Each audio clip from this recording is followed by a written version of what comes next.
First, you have to be angry with the situation of what is happening. You see life. If you want to talk, somebody's taking money from you. If you want to sleep, somebody's taking money from you. If you want to, watch TV, somebody's taking money from you. Every aspect of your life, somebody is trying to take money from you. How much are you trying to take from other people? But you did master's degree in Norway. Yeah. You came to Finland and then changed it to a vocational studies in cooking. Yeah. Do you not see it as a demotion? No. What is demotion? All of the games that you have played, the one you played in the UK, the one you played in Nigeria in the few times that you were there, the one you played in Ukraine, the one in Denmark, the one in Norway, and now the one in Finland. Yeah. Are they connecting to that one goal? Everything is connected.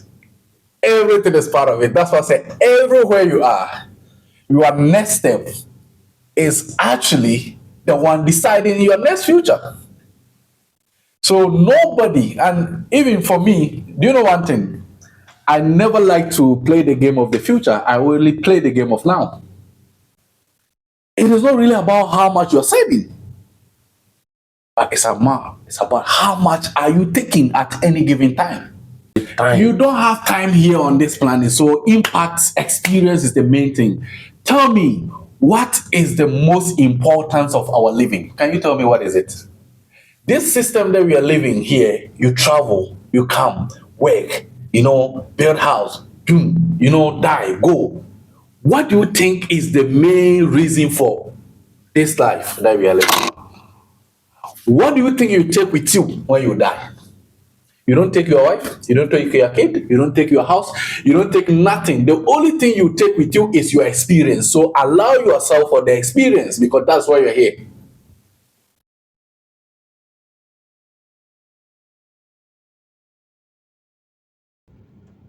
Hello, my name is Stephen Ikebude. I welcome you to this episode of the Stephen Ikebude Show. On this episode, we have a guest, and I'm going to let him introduce himself because this particular guest has a lot in his mind to tell us and share his story of migration to as many of us that are going to be tuned on to watch this episode. Silas. Yes, man. I welcome you to the Stephen Ikebude Show. Thank you, man. How are you doing, Silas? I'm good. Yourself? I am good. Nice. I like it here. You're doing amazing. So, we are here to talk, to know what is going to happen. So let's see how the conversation is going to go. Mr. Silas. Yes, sir. Tell us about yourself. Where are you from? So my name is Silas. I'm from Ghana. In Ghana, there's a city called Detachment. That's where I'm from. And Akan, the big tribe in Ghana. Akan? Yeah. Is that the biggest in Ghana? Yeah. It is. Because the Akan consists of Bono, Asante, all the... So my language is the biggest language, If you go to anywhere in Ghana, and for example, if you cannot speak English, then you have to speak Chi. Say something to the millions of Ghanaians around the world. Greet them. So this is Silas coming all the way from Finland to you. You are speaking English. Speak it in your So you want me to tell my people? Oh, okay. Silas in the so from Sabria, me director na ne ye bon komo kakra nti conversation ni na be fa akwantuo ne emu nsɛmsɛm ho nti sɛ we interested so to kwan a witimi ahwɛ episode no to the end no ho sɛ bisi akɔ but that's be brave. Thank you. Fine, man. That is a different kind of start. Yeah. And I told you are going to feel the difference with Silas. You live in Ghana. Yeah. You are from Ghana. Yeah. And you are from I would say, the biggest tribe in Ghana. Yeah. Because according to you, your language is the biggest in Ghana. What are you doing in this small Finnish country? Yeah, Charlie, life is life comes with the zeal of wanting to know more. So for me, I see, trying to understand the perspectives of life. You cannot just center yourself at one place. Because you've been born to a planet Earth. Do you want to just be at one place and die and go? You have to take the opportunity to know what is happening. At least experience the life in different perspective. Not just being at one place and being focused and being comfortable at one place. But understanding the whole experience of life in different perspective, in different locations, and every place that you go has its own experience and different thing that it teaches you in life. And for me, I'm a fighter, so I like to go anywhere to understand what is happening. And that's why I find myself here in Finland. When did you leave Ghana? Man, I've been going around a lot, The first time. The first time I left Ghana was, I think, that was in high school. I was in the UK, I think, for 6 months or something like that. Okay. And then when I came back, I was in Ukraine. So I was in Ukraine studying there, and then from there, I came back to Ghana, and then I went to Denmark. From Denmark, I was in Denmark for like 6 months. From Denmark, I went to Norway. From Norway, I'm in Finland. Oh boy, you had a ton of countries to visit. Yeah. But the first time, what year did you leave Ghana to the UK? I think it was around 2005 or something. So you went to the UK. Yeah. Just was a visit. Okay, So, visitation yeah, to the UK, so and then just- you moved back to Ghana. Yeah. And then you left from Ghana again to Ukraine. Yeah. What year did you go to Ukraine? I think it was around 2009. 2009. Okay. So 2009, Yeah. you left Ukraine. Yeah. How long were you in Ukraine? I was there for almost like 3-4 years. And In then, Ukraine? Yeah. And then you went back to Ghana. Yeah. And then you went to Denmark. Yeah. For how many years? I was in Denmark for just because that time when I came back from Norway, from Ukraine, I was trying to also study in Norway. Okay. But there was an issue with my papers because I was living in Norway. So when I put out my application, I was supposed to be in because I was in Ukraine. When I put out my application, they were a bit confused that because I already have valid resident permit for Ukraine. So they were like, why am I putting application in Ghana? So there was a bit like identity crisis in the application. Okay. So the application got rejected. Ah. So the moment it got rejected, that day I remember I did appeal. And the appeal also got rejected. Okay. So what I did was that when the appeal got rejected, the same night, I went on the internet and then I was looking for different options. And then I found Denmark. It was like a bit more like some folk high school program. And then I enrolled to the program. It was for 6 months. And then after that, I went and studied in Norway. So What? Go ahead. So that was like a 6 months course in Denmark. So I calculated the timing from Ghana that okay, now if I go to Denmark, the course is 6 months, and then they had like 2 sessions, which was like one from August to December. Okay. And then they had like January to June. Okay. So I'm like, okay, if I go from August to December, there's no way I can change the papers to like for studies permits. So I waited to get like from January to July. Yeah. And then when I was in Denmark, before I came to Denmark, I started applying for another course in Norway. Oh. Yeah, so when I came to Denmark, I already know I was waiting for admission in Norway. So from there, then I switched from Denmark to Norway. You played them. So, you played the game right. For me, I always say you always have to move a step ahead of your own plan. A step ahead of your own plan. plan.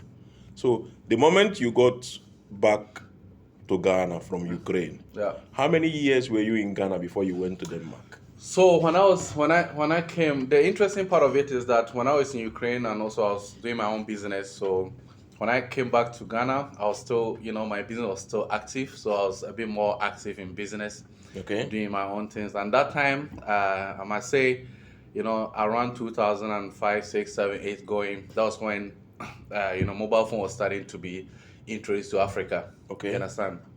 And I told you I was in UK that time. So that time I had 1,000 pounds. Okay. When I came back, because I got like some money from my grandma, like, friends and everything. So when I was coming to Ghana, I was having £1,000. So I put £1,000 in a bank. And that time I wanted to move to Finland that time. From But, the UK. Yeah, when I came, because that time I wanted to move to Finland. But there was interesting part. There was one school in Finland called Kouvola. No, it was called Lakula. I don't know where that school is that time. But that Lakula, that time I got admission. And a couple of my friends also got admission. So I was just to put that money into, financing myself to study in Finland.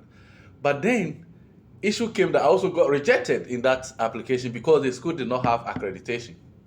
Oh. So I was in Nigeria, it was a very interesting story because that time when I got admission, I have been in Nigeria a couple of times in Lagos, but I've never been to Abuja, right? So this is the first time. So when I got the admission, then we have to go to Abuja to do this application. And I used a Chisco transport from Abuja to Lagos. We were going. And then all of a sudden, in the middle of the road, the driver stopped like, hey, they don't on the road. Everybody run for your life. What? Man, this is the real life story. Armed robbers on the road. The driver stopped on the road and everybody was going outside of this bus. So I was like, you know what? I don't know anybody here. So why am I going? The thing is in the forest. So why am I going? So what I did was I divided the money because there was like 2 or 3 buses, behind, like the main car that the robbers were inside doing the searching. Were like 2 or 3 buses before they get to our car. Okay. So what I did was I divided the money into, and put some under my seats and stop bringing my ID out and just, me, I'm a student from Ghana. I'm going to visit my father. Try to create a story. Yeah. Because I did not really want to go out because if they spot you, they can shoot you or something. Wow. So I was there, and there was also one woman. She was a bit old. She said she was not going anywhere. But I'm telling you, everybody was out of the bus. With me and that woman only inside the bus. They run for safety. I'm telling you. What then happened? Did you get robbed? So I put everything and then they enter. I just show them, like, me, I'm just, they lie down. Then they put their hands in my pocket. I had 2 phones, so I put one in the, under the seat, and then I kept one which was not really like, it was like a small Nokia phone. I kept in my pocket. Because the point is that these people, they don't want you to delay them. So they want quick. Quick response is better. You understand? They don't want to delay them, and at the same time, you can't tell them you don't have money. So that's how it works, because you cannot tell them you don't have money. How can you not have money? When you're traveling. So what you do is you keep some money on you, and then, try to find somewhere to hide the remaining. So that's why they did. They asked me to lie down. They put everything in my pocket. I put everything to them. They went to the next, but because this was so quick. They don't have time. Wow. So small delay, man, they can shoot. You understand? So that night, after a couple of minutes, like the police was coming, and then the driver started coming. They started the car, and then everybody was going, because now you don't even know who is the armed robber and who is the original, passenger. Because somebody come in the bus, it's not my bus. Boom, out. Before we go to Lagos, the bus was half. And this was a bus that was full. Yeah, because now the police patrol is leading the buses. The buses are going.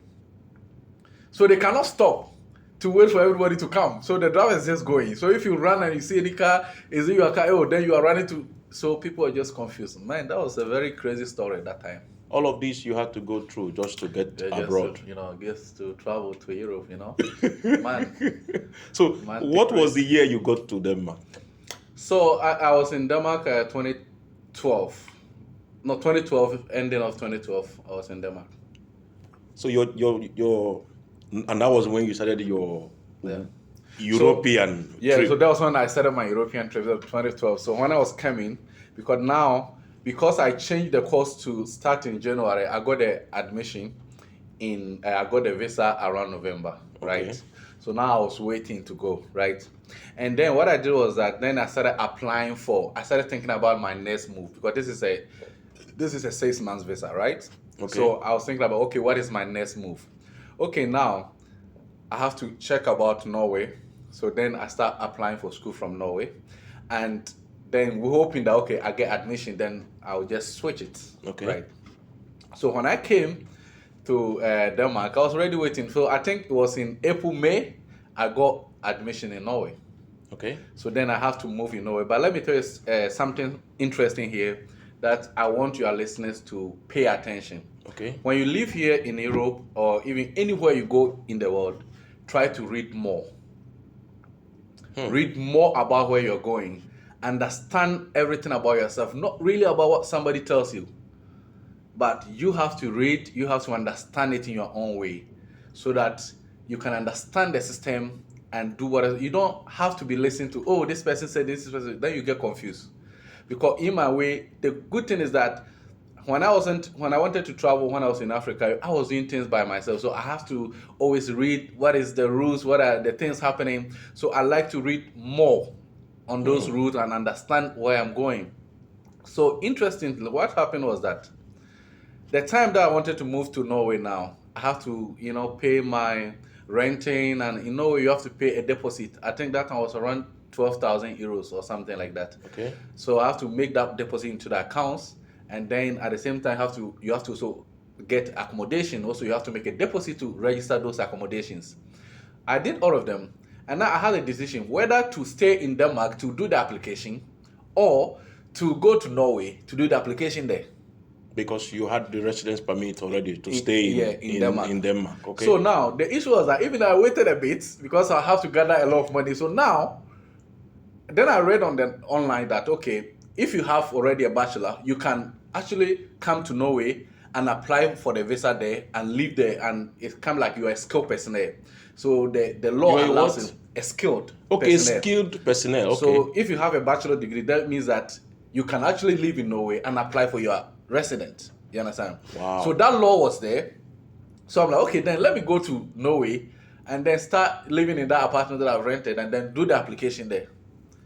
But interesting part of it is that now I've put all my, make all the, schedule the meeting and interviews there at the embassy. And mind you, I've already got rejected in the embassy in Africa, way before. From Norway. Yeah, I've got one rejected there. So already I'm going, they have my father, this guy, he really want to come here. So I went in there, and I remember that day. That's what I'm saying. You always have to read your own, connect with your own intuitions. That's the best.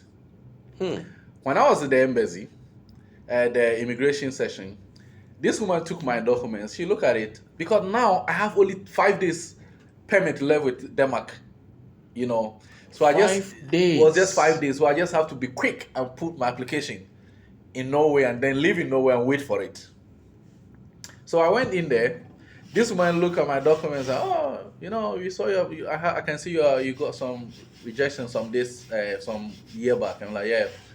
Okay, then he's looking through the documents and he said, you cannot apply here in Norway. You have to go back to Denmark. I'm like, really? He said, yeah, because you have to be in Denmark and apply from Denmark, and when you get your permit, you can come here. I'm like, no. Because I read it and it says that if you have a degree already, you can be here and apply. The woman said, no, I'm telling you, because this is the situation. If you apply here, your application could be rejected. And if you reject, you cannot get your refund of visa fee or whatever. So you have to make your decision. And if you want me to pick your application, I can pick your application. But if you want to go back to Denmark, also, I can give it to you, and then you go back to Denmark and apply for it. Man, I have 2 days. 2 days. How can I go to Denmark and start booking for appointment and fly? But I knew very well that, this thing is online. This is clearly what it's saying. So this woman is probably maybe saying something different. She don't even know. So I went back and I was sitting behind. I'm like, can you take the documents? Are you sure? I'm like, yeah, take the documents. I gave the documents out. 2 weeks, 3 weeks, the visa came. While you were in Norway. Congratulations. So that's what I'm saying.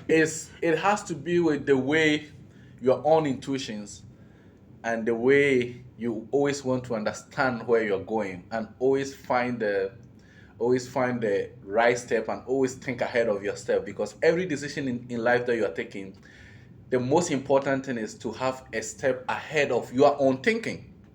To have a step one ahead of your own thinking. That's the only thing that can save you. Imagine, let me give you a situation right now. Imagine you see in America, sometimes you see something on YouTube and other places. You see somebody, maybe they're fighting, maybe in a car. One got angry, he go into his car, pick a hammer, he's going to hit the other car. They put a gun, boom, they shoot them.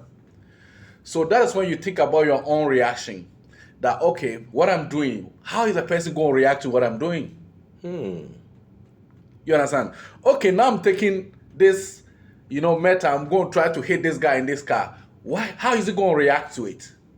So this was the things you apply in your migration. In my daily life, in everything I do, man, I always have to step ahead. It's like I'm in the courtroom. I imagine myself being in the courtroom, that if I do this, what could be the possible questions? But now in Norway, the permit you got was to study. Yeah. And this was year 20... From 2014 going. 2014. Yeah. That's when you started your studies. You got to Denmark in 2012. Yeah, it was in Denmark. I was entering 2013. In 2013. So I started from Norway 2013. August. Yeah. And you were there for study. How long were you in Norway? I was in Norway up to 2018 since I came. So you lived in almost Norway 5 years. 5 years. Yes. As a student. Yeah. And then from Norway you came to Finland. For studies too. Yeah. What year did you get to Finland? 2018. 2018. Yeah. 2018, and this is 2025. Yeah. And that's 7 years. Yeah. So 7 years in Finland, Yeah. 5 years in Norway, 13 years in Europe, Man. and almost 1 year in Denmark. Yeah. So you have lived 14 years in Europe. Yeah. And then you spent 4 years in Ukraine. Yeah. That's 18 years. Yeah. You had small time in the UK, 6 months, about. Yeah. That's 18 and a half years. Yeah. Nigeria, you spent some time there. Yeah, Nigeria was going there. Like, I've been to Nigeria, maybe I can say, maybe 25, 30 times. Okay. Because like I told you, when I was in Ghana, when I finished my high school, and in between my high school to university, when I was in UK, I had like 1,000 euros, when I came back from UK. And then I remember a friend of mine told me that, there's this car someone was selling. It was Nissan Premier, know. I bought that car for around the same price that time. 3 weeks time, we sold the car. I'm like, oh man, this is good. So we went and looked for the same similar car. We bought it. And then also 1 month time, we sold it. So I was about to enter into university, right? So I remember when I sold the car, a friend of mine told me, oh, Silas, there's this new phones coming. Do you want to sell phones? I'm that kind of person that I like that. Me, I like trouble. I like to do things that make me feel like, something is happening. Because you only activate your brains when you are, when you are in the tough situations.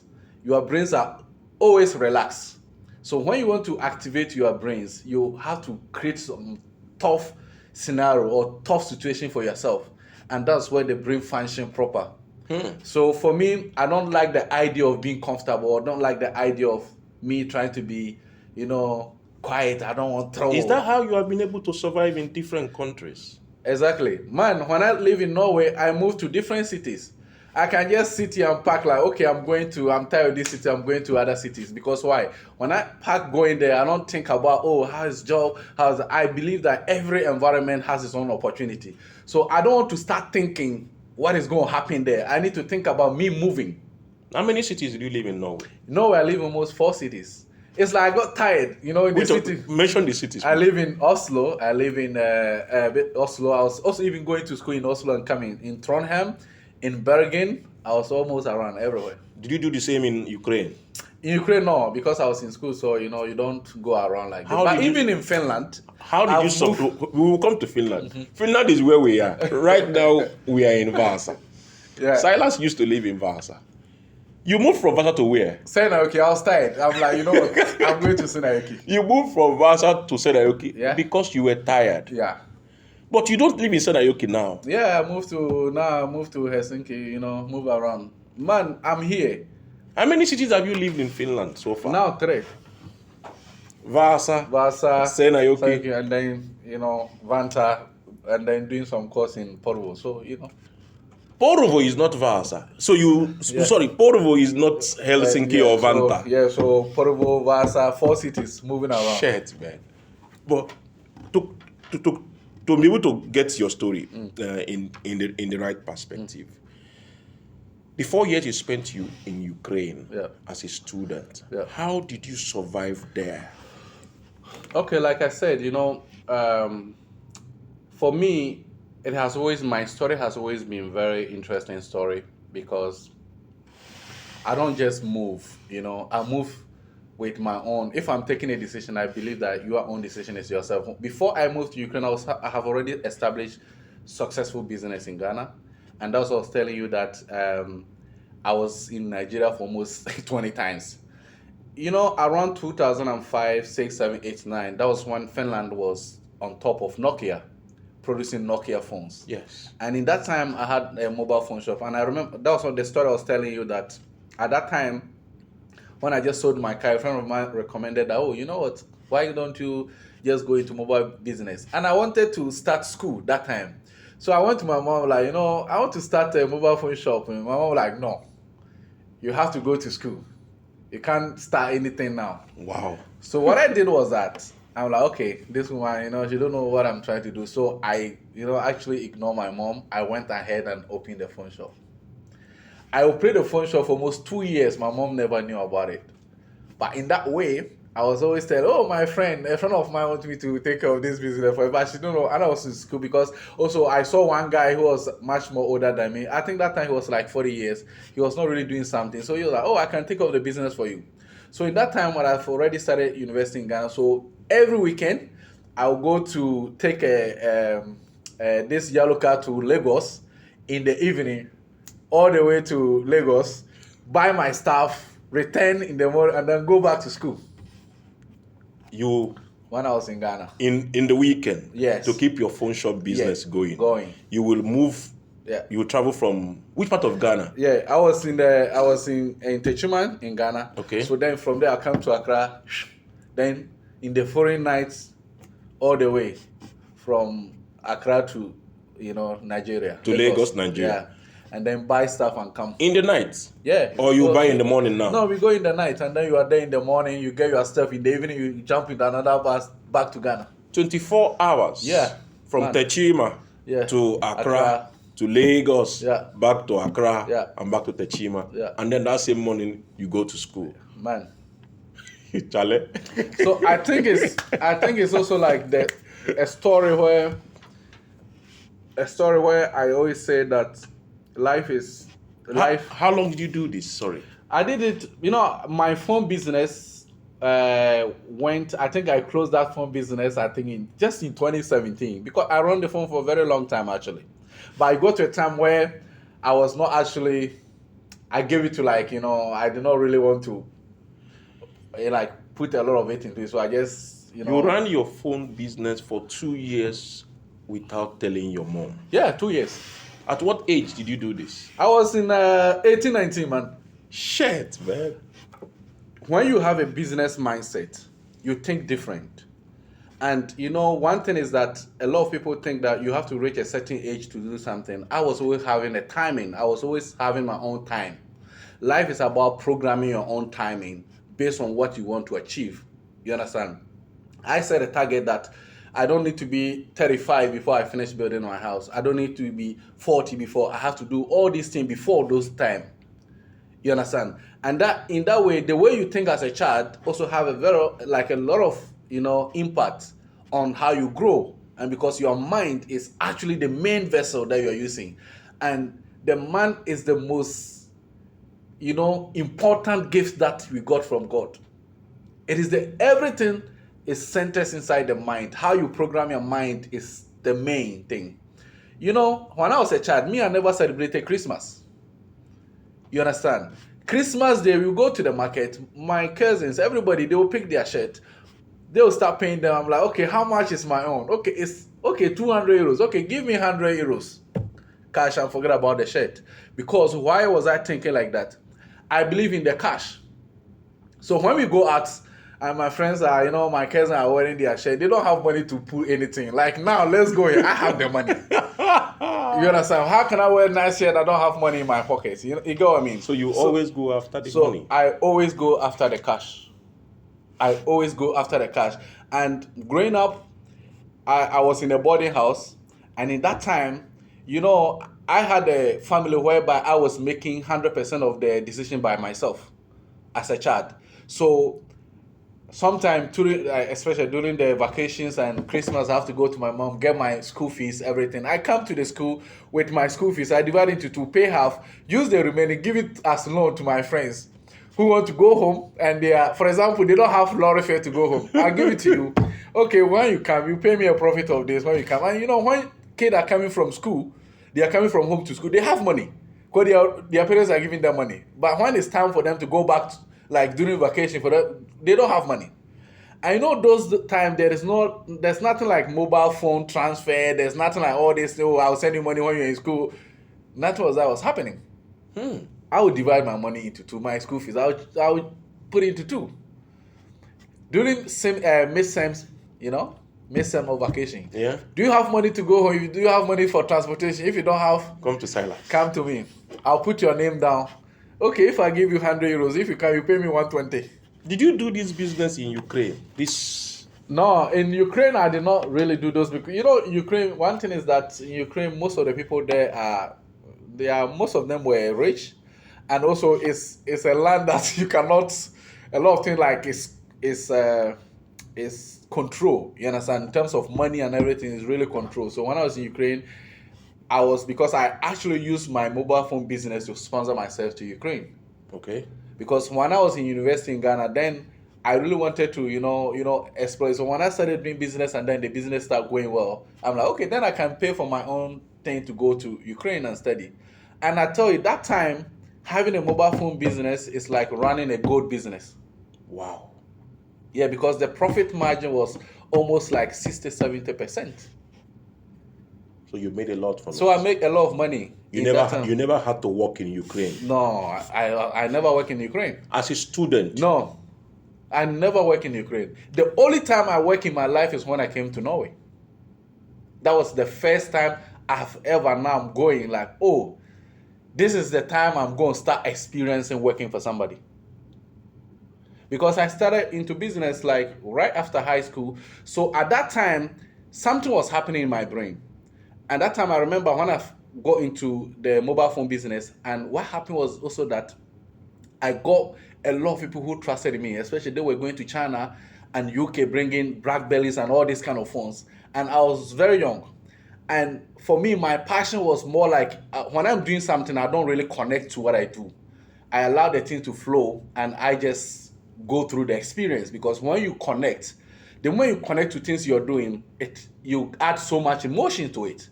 Especially, let's say, for example, somebody give you money that, okay, I'm giving this credit to you. If you say, give it to me, when you connect so much, it becomes very difficult for you to pay back. So you have to allow yourself to experience the process, but not getting connected. So if something is coming, you allow it to go. If it's coming, it's allowed to, and that's how you build business. So at that time, I had like 4 or 5 people who were giving me goods on credit. And at that time, I'll tell you, it's around 5,000, 6,000 euros we are talking about. Even now, 5,000, 6,000 euros is a lot of money. And me at that time, I don't think about money. I don't even need money for nothing. So my concentration was more about stocking. So when they sell, I was thinking like, if you sell, it's not for me. What is for me is what is in my stock. So for example, when they're giving me a credit, maybe 100 mobile phones, maybe I'll sell 50. I'll pay everything out. And that's how business grows, because it's a routine and it's a continual process. The more you give, the more they give you. The more you give, the more they give you, because that's the process. So if you stop, everything stops.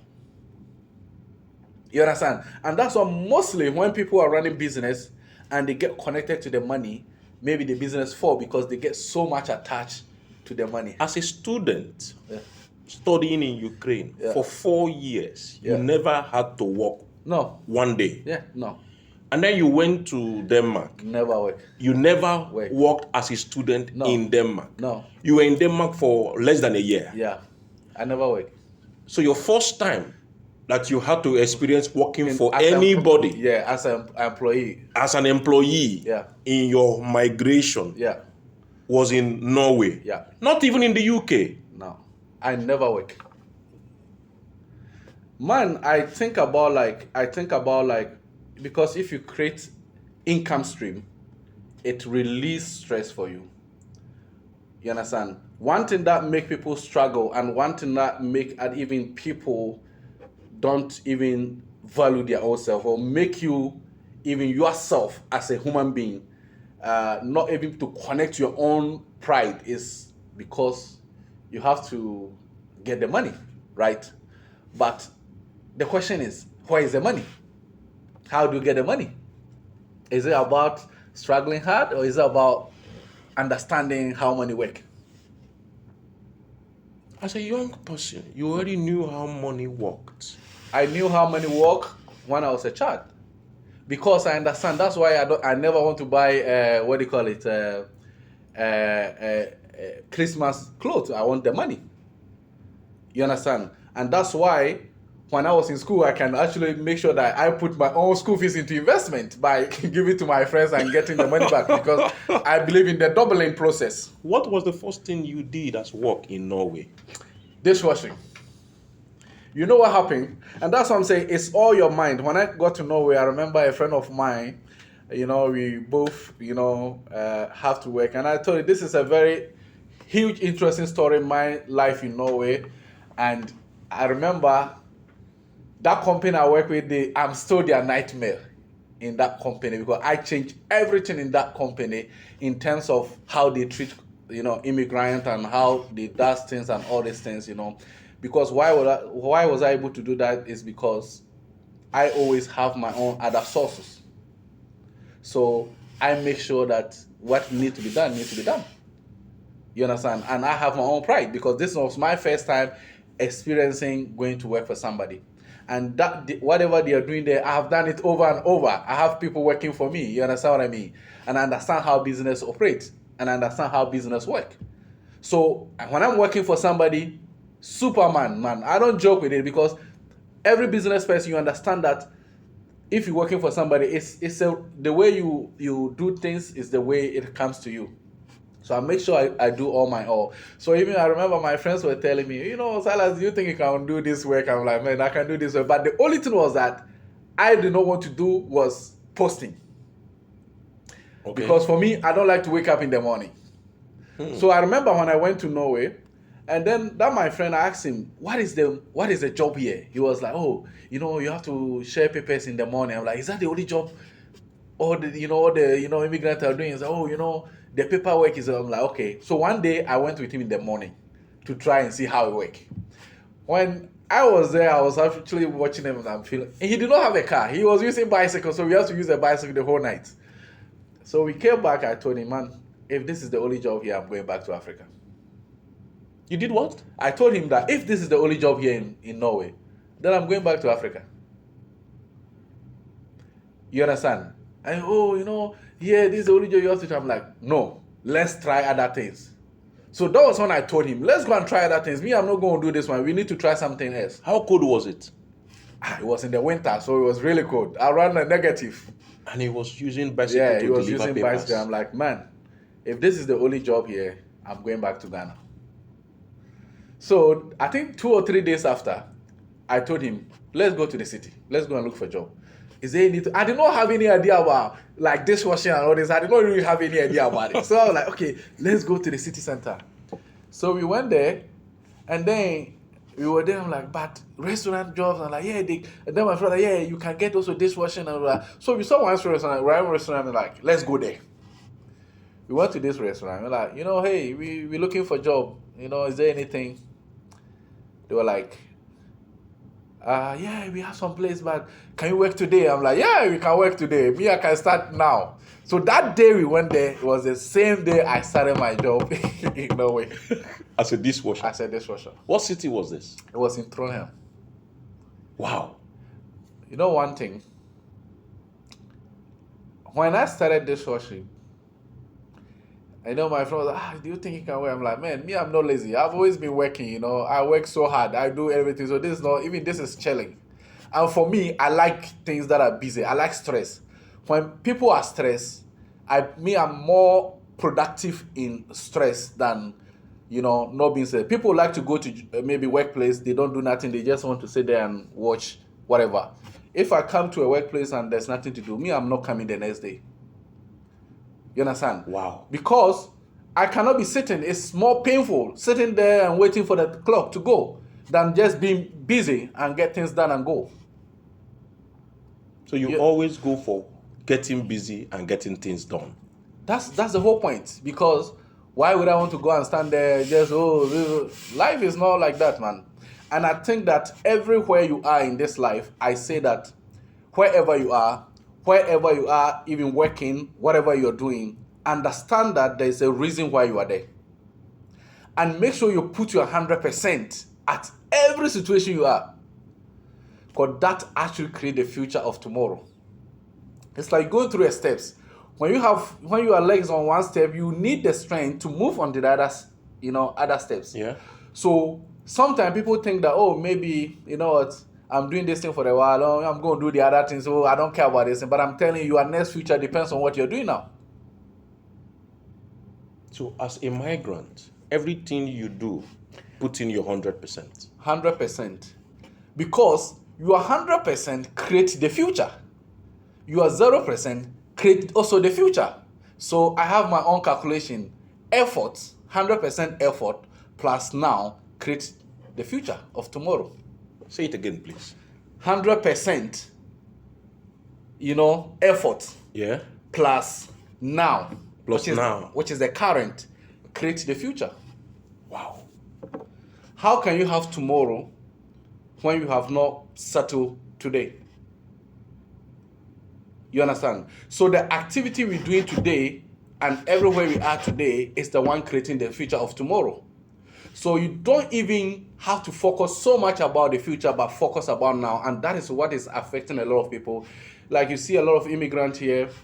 Many people have the dreams, they have a goal. So, I want to do this. But the real action that is going to create the future is not being paying attention to. So they'll live in the tomorrow and before they know they are old. They live in the tomorrow and before they know they are old.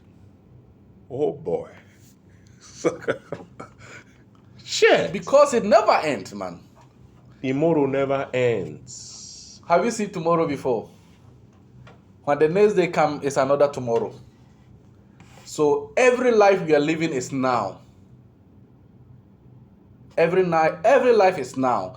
The now is the main thing. So when you focus about now, that creates that future that you want. So when you leave the now and start thinking more about the future, you're breaking the whole system is breaking. So the immigrants who move from different parts of the world and come to the Western world, to Europe, with the idea that tomorrow is going to be better, that should not be their focus. No.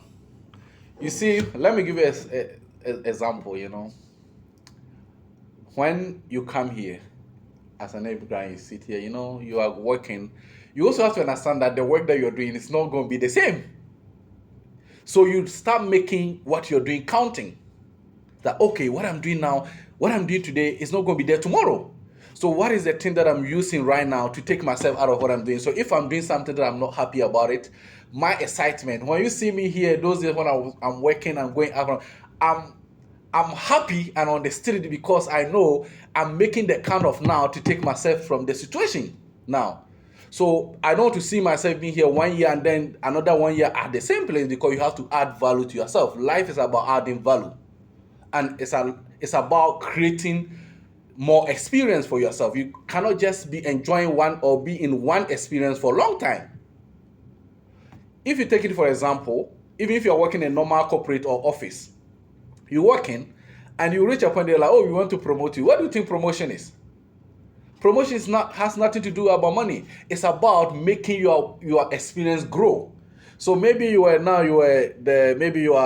promote you something. It's adding more experience to what you have to grow yourself. So the experience open your brains. It grows you to become who you are. So we immigrants do not grow our experiences. We just want to grow money.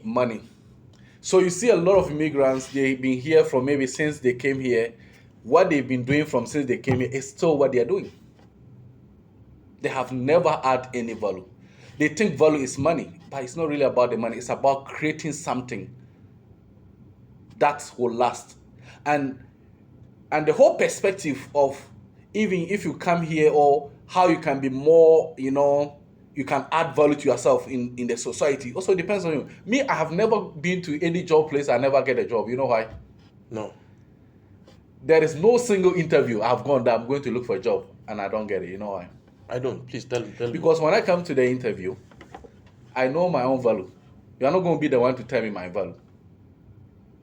So I'm not coming here trying to play Mr. Nice Guy, trying to play, oh, please. I'm coming talking to you as a friend. I'm talking to you as a colleague. So even if you're doing me interview, I'm also going to ask you a question. I don't care if you're going to give me the job or but my connection and how I'm going to talk to you will even give you more confidence for you to want to give me the job. If you want to interview somebody, is that how you got the job in Norway? That's how I got my job. You went there. Every job I go, that's all. I remember in Norway, when I go to a place I want to talk to, for example, I go and looking for maybe dishwashing in different places. I go to the reception, hey, I want to talk to the chef. They're like, oh, the chef. I'm like, yeah, I'm coming for, I'll make it feel like I know the chef. He's my friend. I'm coming to talk like that. Oh, he will be coming like, oh, yeah. I'm like, hey, Chama, yeah, how are you? Like, I'll be looking for you. Where are you? I'm making the conversation be more calm. Connect. I'm connecting instantly. Build an experience. You understand? So when the person see you, they detect this. No, this guy is different. Because I'm not coming here trying to play, oh, please, are you looking for? No. What is... Again, let me drive you back to your experience. You started working as a dishwasher. Yeah. How many years were you with the company? So what happened is that when I work as a dishwasher for some time, and then I moved to a hotel. So when I moved to a hotel, now I was working more as a kitchen assistant, right? Okay. So I worked with them for some time. So I remember that time I was doing more like in the cooking and more like everything. And this guy, I was actually in the kitchen with him. This Ramsey guy in UK. So we had a very big, cooking session. Okay. And he was there. So we were all in the kitchen, there. So one thing happened why I came to Finland. One day, I'll tell you a story. One day, what even switched? In the dishwashing, we were doing one dishwashing, and one day was so busy. There was one guy who did not come to work. So we were both like doing this thing. And then I was on the upstairs, and they called me like, Silas, he's really busy downstairs. So can you come down? I went down there, was so busy. Up is so busy, I was working alone. And then I, just check on my side. I saw 4 chefs were standing there, they were chilling, They were, popping, champagnes or all this champagne. They were just standing there chilling. That day was the change for everything. I'm like, no, I can't do this. So that day, I make myself like, I need to move on. I need to change my own life. I need to change a lot of things. And I remember that time where I was trying to switch. But also when I was in Norway, I was also doing a lot of, exports to Ghana or doing different things in Ghana, exporting to Ghana. So I'm like, okay, now let me look for something. So when I make a decision of coming to Finland to study masters again, then my chef was like, Silas, don't do masters. Go and study cooking because that's what you have to do. So I actually... When I was moving to Finland, have paid for my tuition to study in Hämeenlinna for Masters International Business. Okay. Then, when I spoke with my chef, he was like, oh no, can you do the cooking? So I came to Vamia. That time I did not have admission in Vamia. I have not even applied. I think that I applied, but they did not give me something. So I went straight to Vamia. I told them, hey, I'm here. I want to study cooking. They have already started the cooking. I'm like, I'm here. I want to study cooking. They're like, oh, okay, we can fix it. So they fix it. And then later, I thought I was going to pay school fees. I've already paid 10,000 euros here. Then I went there, okay, we can give you admission. They gave me admission.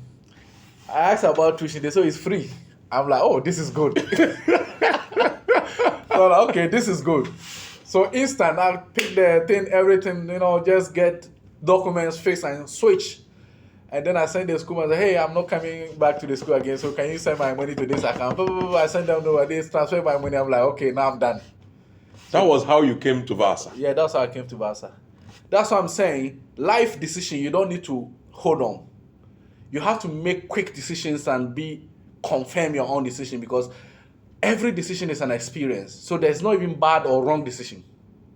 Every decision It's is an an experience. So there is not even like bad or wrong. Man, let me ask a question. Do you understand that this life, we are here for a short time? The most important person in the game of life is yourself, right? And if the most important character in the game of life is yourself, and one day you're going to die, why should you be afraid of any decision?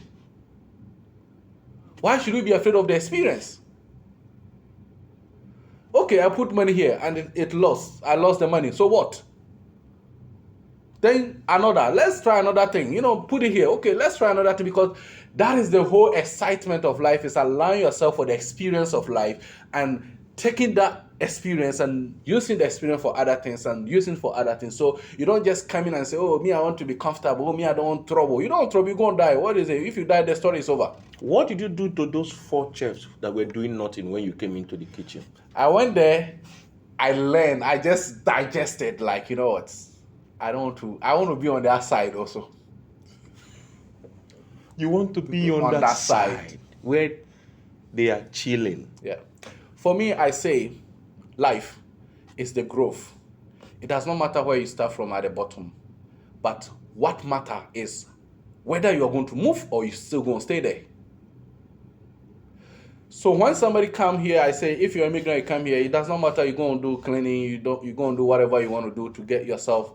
But whilst you are doing that, understand that you're doing it for a short time. Understand that this is my starting, and I'm giving myself 2 years, and I have to upgrade myself and to be more useful in the society. So you cannot just be at one place, because life is a circle. So even in the normal institution forms, young people come into the company. They come into the company, they are active, they do, but as you grow, you get more knowledge, you move to management. Now you don't use physical strength, you have to guide the young ones who are coming. So the young ones it's like that, you go all the way to the top. It's stages. You understand? So you need to understand the stages. So you cannot be like 50, 60, 70 years and you are still, you're still at a place where somebody who is 14 is supposed to be. You just mentioned that in your process of moving from Denmark to Norway, your kitchen experience, either as a dishwasher or somebody who worked in the kitchen in the hotel, influenced your decision making in choosing cook as your study program in Vasa. And that was how you got here. Yeah. So you did all of this, you didn't have planned from Ghana when you were leaving. For me, when I was coming here, one thing is that interesting. Traveling outside, coming to Ghana, I never had I did not really think about want to be a cook. Like, I never had any cooking plan in my mind. I don't even. But for me, I'm that kind of person that multi-talented, that kind of thing. Like, if you give me any role, I'm playing. You understand? Put me anywhere, I'll function, Because the point is that for me, I become, like I was telling you, that I become more flexible. I was doing business, my friend could not even understand that maybe I could do a lot of things I do, but I can do anything. Why? Because I don't get attached.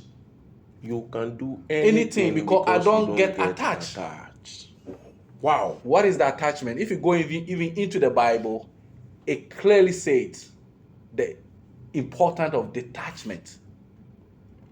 So why would I say attachment? Let's say, for example, if I come here and I feel like this is what I want, how do I do what I want? I can reduce myself and get what I want. It does not matter, because the situation is not permanent. No situation everything is temporary, happening, different experience. So I'm doing this thing today, does not define that I have to be there today. You need to know that, okay, this is a short time, so I need to move to another thing. I need to move. You have to be able to understand the perspective of life and understand that the more experience you have, the more you enjoy the life. Because life is boring if you don't have anything to do. Mr. Silas, over the years of your migration story, you've been moving from one place to the other, trying new things and meeting new people. What were you considering would be permanent at some point in your journey? Creating the income stream and saving yourself. Creating the income stream And saving yourself. That was the only permanent thing you had. Freedom. Along. Freedom from what? Self. When I came to Vasa, I opened a business in Vasa, which was a mobile car wash. This was only idea that I got when I came to Vasa. Because when I came to Vasa in Finland, I stayed here for 6-7 months. I never worked. My first job in Vasa, even when I came to Finland, was food delivery. Your first job was food delivery? Yeah. So when I came to Finland here, I think I came in 18. Food delivery came in what time? 19 or something. Yeah. So from 18 to 19, I never worked here. So when I was in my room in Lindro Center, I came to Vasa. I asked my friend, okay, what is the job there? Oh, me, I know myself. Waking up in the morning is not my thing. So I'm like, okay, what is the option here? They said, oh, you have to do posting. I asked them, how much are they paying? I'm like, no, I'm not doing this. So in that room, I created 3 jobs, just being in my room. So I created transport, and I created mobile car wash. It's still in the system, actually. Mobile car wash. So the idea of that mobile car wash was for me to go to places. And I was actually featured in what is this graphic? The one here. This newspaper station here. Is it what's the one? Vasaletti. Yeah, Vasaletti. They feature me in that. Wow. In that newspaper. In that newspaper. So, and then I did like drop shipping. Also, I was doing more like drop shipping, and because the point is that I'm looking at the system. What can I create in the system? How can I? Because it's more about creating something that gives you the freedom. You understand? How do you create that freedom for yourself? So it is not really about. So my conversation, I don't want to hear somebody trying to tell me, oh, this, come with me, let's create something, instead of trying to understand where you have to go or to get something. You get what I mean? So when I came here, my first was Word, because I'm like, okay, Word is a bit flexible, because me, I like to be more flexible, you know. What, you mean the word food delivery? Yeah, food delivery. Yeah. So that was my first job actually in Finland. After, coming to Finland, that was my first job. So with this, even when I started Word, I knew I have to move on. I knew what everything that Word is giving. I was telling the guys, it's never going to be the same. I was telling, because nothing is the same. Nothing ever remains the same. There's nothing in this life that can ever remain the same. So anytime you are even experiencing something, you need to have the click that it can never be the same all the time. So if it's that moment opportunity, try to use that opportunity to make sure you can use to the next step of what can happen. You see here, a lot of immigrants do a lot of mistakes. Whereas like most immigrants have one way of life, whereas they live here in Europe, they build it in Ghana or in other part of Africa. They have built maybe 1 million mansion or 100,000, whatever it is, but they are still on the street looking for 10 euros. When you do like that, you become a disservice to your own self. It's like you don't actually value your own self, your own freedom, your own mindset, but you value that you connect so much to things because you don't understand how this process works. So when you're working and when you come here, try to create the freedom for your own self before any other thing. How can you create this? Because if you can create a system, that is when you can, have that value for your own self. So people have over hundreds and thousands of buildings standing where somewhere, in the places, but they're still chasing 1 euro, 2 euros. You're talking to me now. You understand? You are actually talking to me now because I am right here, right now. And there are many of us out there in the world who have properties, over there. I have in Nigeria. I'm not living there right now. Yeah. Wow. Which is cost maybe which is like maybe 200, 100,000, whatever it is. Yes, in euros. Yes. But you're on the streets looking for 10 euros. Is there something we can do about that? That is crazy, man. No. That is the worst ever mistake you can ever do. You know why I'm saying that? Please go ahead. If you build a property, right, in Africa, whereas in like, let's say the property is 100,000, you will die and come and go. Even if you are rent, you will not get the money back. True. If you put the money into a cash flow system and you get 10% of that even every month, within 4 years, you get the same money back and build the same thing. So that's why I'm saying you use a situation of creating the income stream first before you think about any building. So people who build, or if you want to build, is when you have already created the routine of the income stream first. Before you build. You don't build before you go and create, and it becomes a bit more like a norm for even an African living, where even most of the people live in Africa, where like even they are doing small job. The only thing they are thinking about is, oh, I want to build. You understand what I mean? But they are not thinking about how do I create a system to become free. And in my freedom, I cannot think about building. What about those who spend their money buying properties where they live? Before you buy a property, and that property, for example, you buy a property, this property is going to keep you coming every single day. Because buying a property, for example, whereas in like it does not give you freedom, does not make sense because everything is about you. The focus of everything that you do is supposed to be about you. So if I'm going to put like $100,000 into buying a house, I'd rather put the $100,000 into doing a buy and sell. Because when you live in your house and you have not been able to check your financial situation, even you can never be happy. But when you live in an apartment and you have something that make you go, you can decide your time, you have checked your income flow, you are still happy. So the continuity of how we spend and how we live life is about creating the lifestyle for yourself, because that is when you can even have a total focus for your family. You can decide, I want to go to work today. I don't want to go to, because you're operating in the system. You become more like entrepreneur. You're creating a system that creates the money. So you don't need to be at one physical place to make money. That's how you've been able to live in different cities. This is why I live in a different city, because any city I'll move, I can move easily because I created the income stream. So I can be there and be chill. Wow. So if I want to do something, I can just do because I have things to sustain the life. Somebody said if you want to travel fast, you have to be as light as a bird. Does that mean that you being able to live in multiple cities, have different income streams, finance your living costs, is because you are light? I think it's because, like I said, this attachment. Back to the disattachment is the most important thing. If I have this money, I don't connect to the money. I disconnect myself to the money. So if I say, okay, this money, let me put into this thing, I don't care whether I lose or not. I don't care. My mind is still stable. When we talk about attachment, you see, somebody can build a house. Maybe the house catch fire.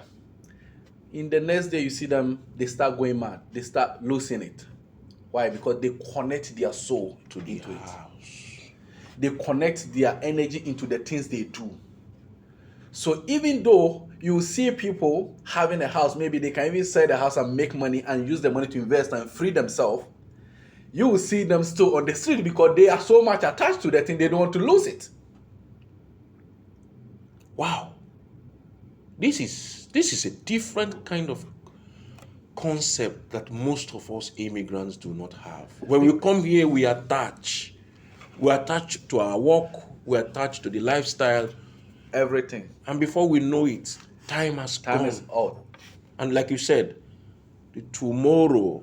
Never there. Because you there, you say, oh, I want to do this tomorrow, next year I'll do this. Oh, in the next 5 years I'm going to do this. Man, you are lying. Everything. For example, I ask a lot of people, I ask them like, hey, when you are 50 years, do you want to live in Finland or what is your plan? I ask a lot of friends, like most of them, they will tell me, even here, you have a lot of Finnish people like this. Oh, when they are maybe 60, they want to go to Spain, they want to go to other places. They have those places, some of them want to go to Thailand, right? Yes. Ask an immigrant, okay, when you are 60 or 70, what do you want to do? They're all talking about want to go back home, right? Yeah. But the question is that, how are you going to go home? Because if you think you want to go in 60, and now let's say you are 40, it means that you have 20. Yes. And when you have 20 left, when you go, what are you going to do? At that time, that you don't have the energy. So before you can move easily, you need to create something that can support you if you want to go there. What can support you?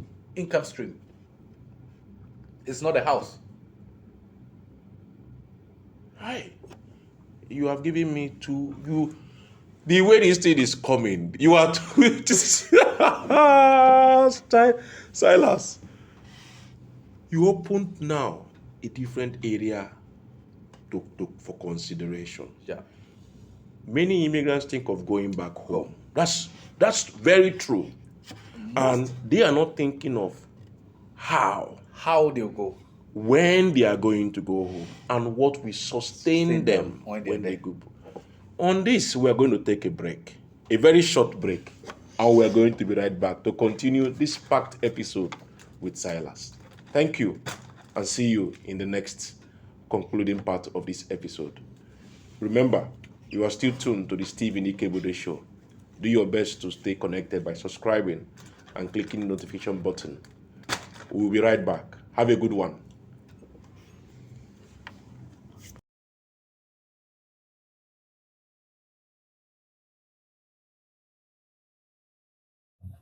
Hello. Once again, welcome back. My name is Stephen Ikebude, and we still have our special guest, Silas from Ghana. Silas, I welcome you back. Yes, thanks, my bro. When you were talking before, you mentioned about the certain conditions of going back that most immigrants do not consider. Yeah.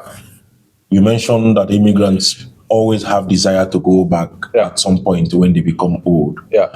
But nonetheless, they do not consider how the going back is going to be, when the going back is going to be, and how they are going to sustain themselves when they finally go back. Yeah.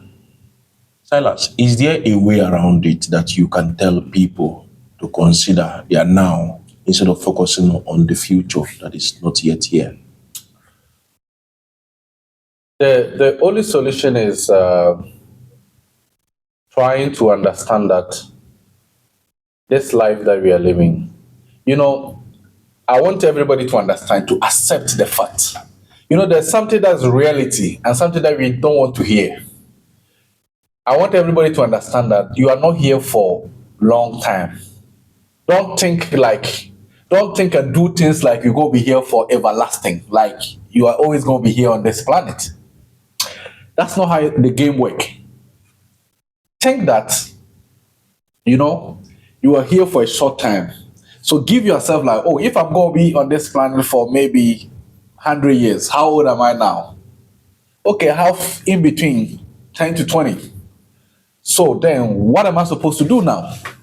Man, every time I have my birthday, I go in silence. You know why I go in silence? I don't go out. I don't do anything. I go in silence. I'll be in my room because that is the day I try to think more about myself, that my time on earth is getting closer. So what am I supposed to do? Because I'm getting to exit now. Am I achieving what I'm supposed to achieve? Am I creating the name for myself? Am I doing why I'm here? Because you need a reason to be here. True. You need a purpose to be in this life. So when every year your date of birth comes, you ask yourself, what am I doing? It is not really that time I want to engage or be excited. It's a time that I want for myself, because the whole year I'm just running, boom, boom, boom. My birthday, silence. That's when I think, okay, now another year. That means that, because it's a journey. If you're going here and every step is a year, when you reach you're falling, then you should know, you should be careful, and you should be afraid that, oh, now I'm going closer. So what am I doing? What am I supposed to do that I'm not doing? What is the wrong thing that I'm supposed because we never stop learning in this life and we never stop the experience because we have a multi-game experience, man. And each game you are playing, you have to get good but not excellent. You have to get good, but not excellent. Why am I saying this? Some people focus on one game and they leave the other game behind. So the only thing they are good at is one thing. Good example, he's a doctor. But when you go into the family, you ask, okay, after you play a game as a doctor, what is the relationship between you and your wife? What is your kid-father relationship? What is the mother-child relationship? What is the business relationship? Everything is zero. Because he has only focused on one thing.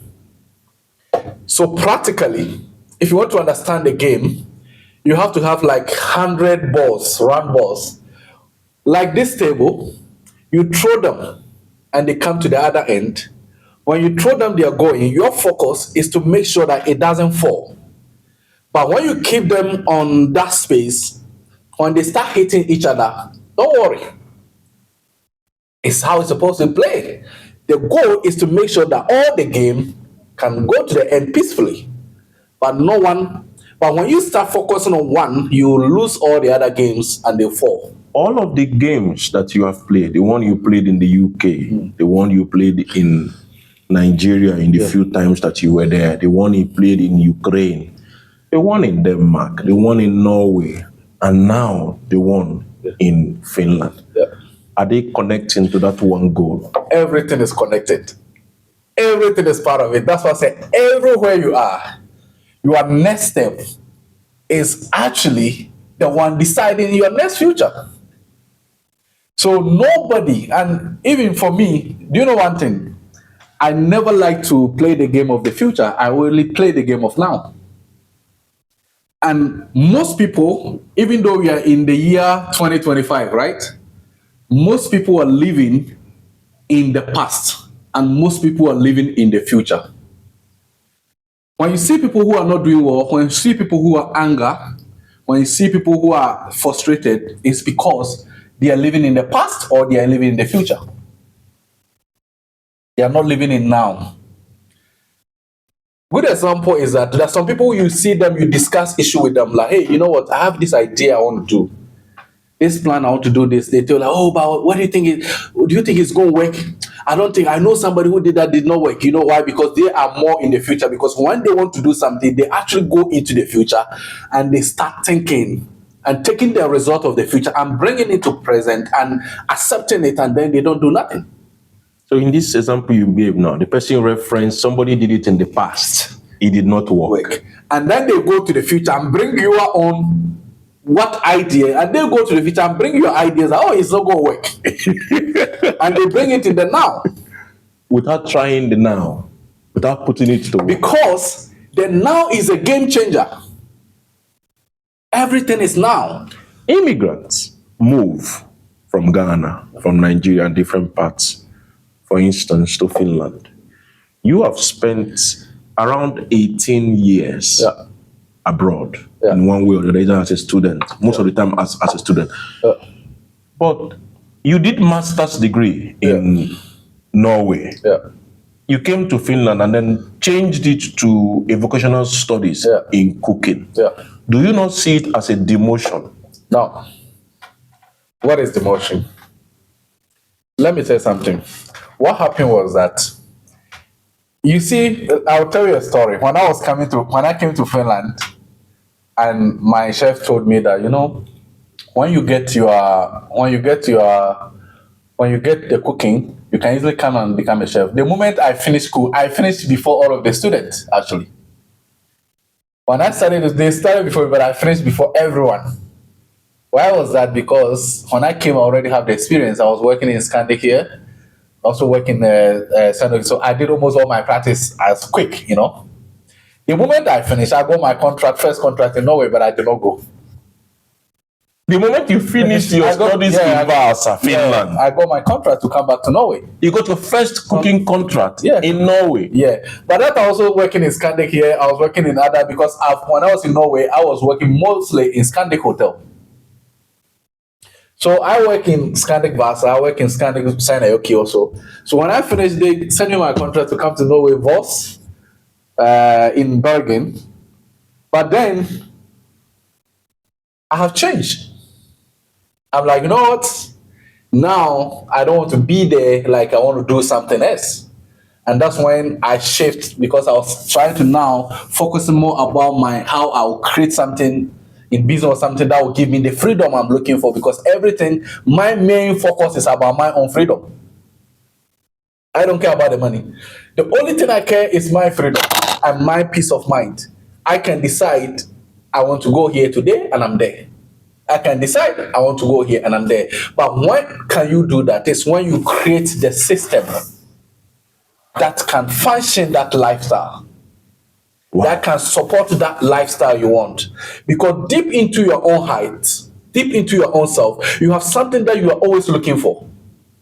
Even if you're doing some job, if you're doing whatever it is, there's something in you that you always feel like if you reach that place, that's your goal. Yes.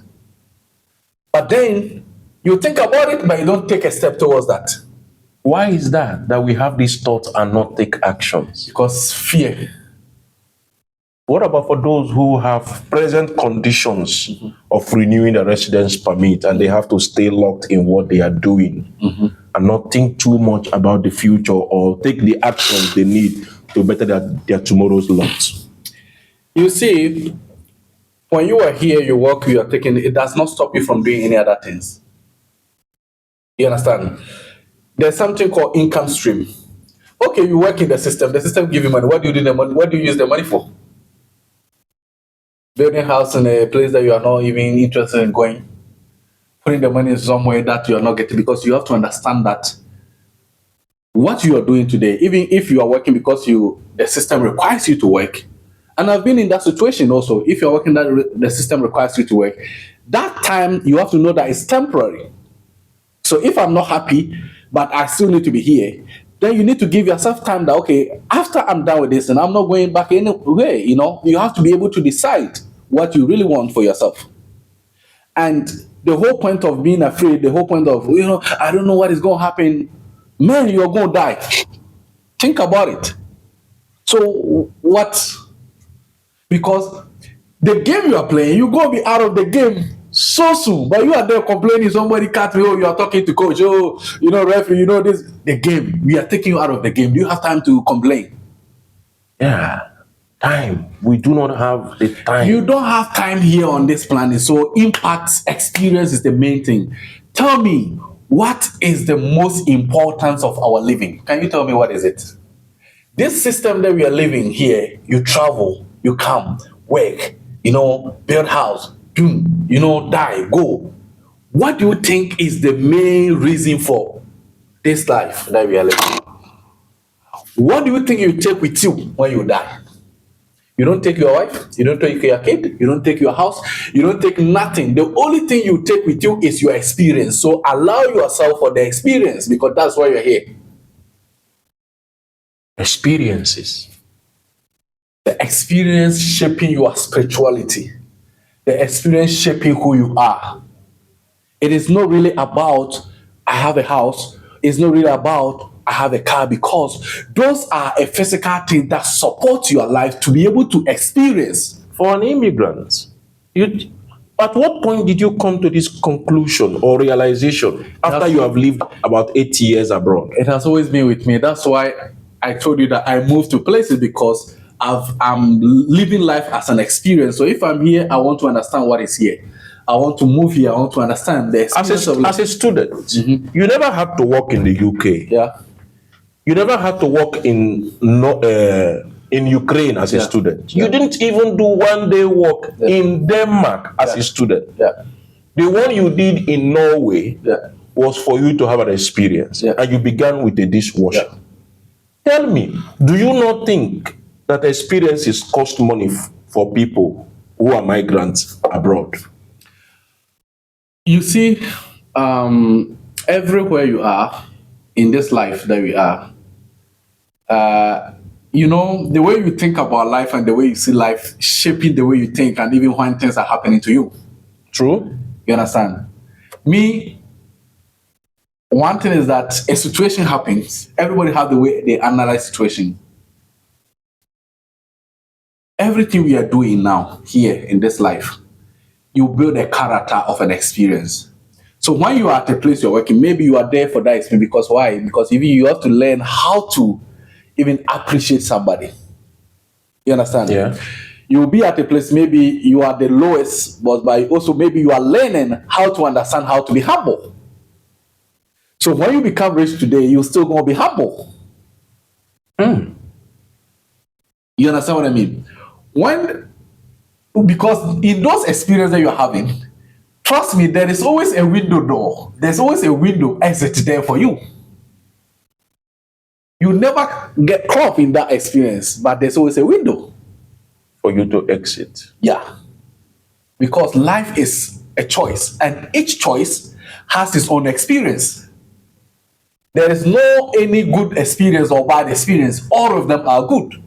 And all of them can also be bad based on your own mindset or based on your own perspective.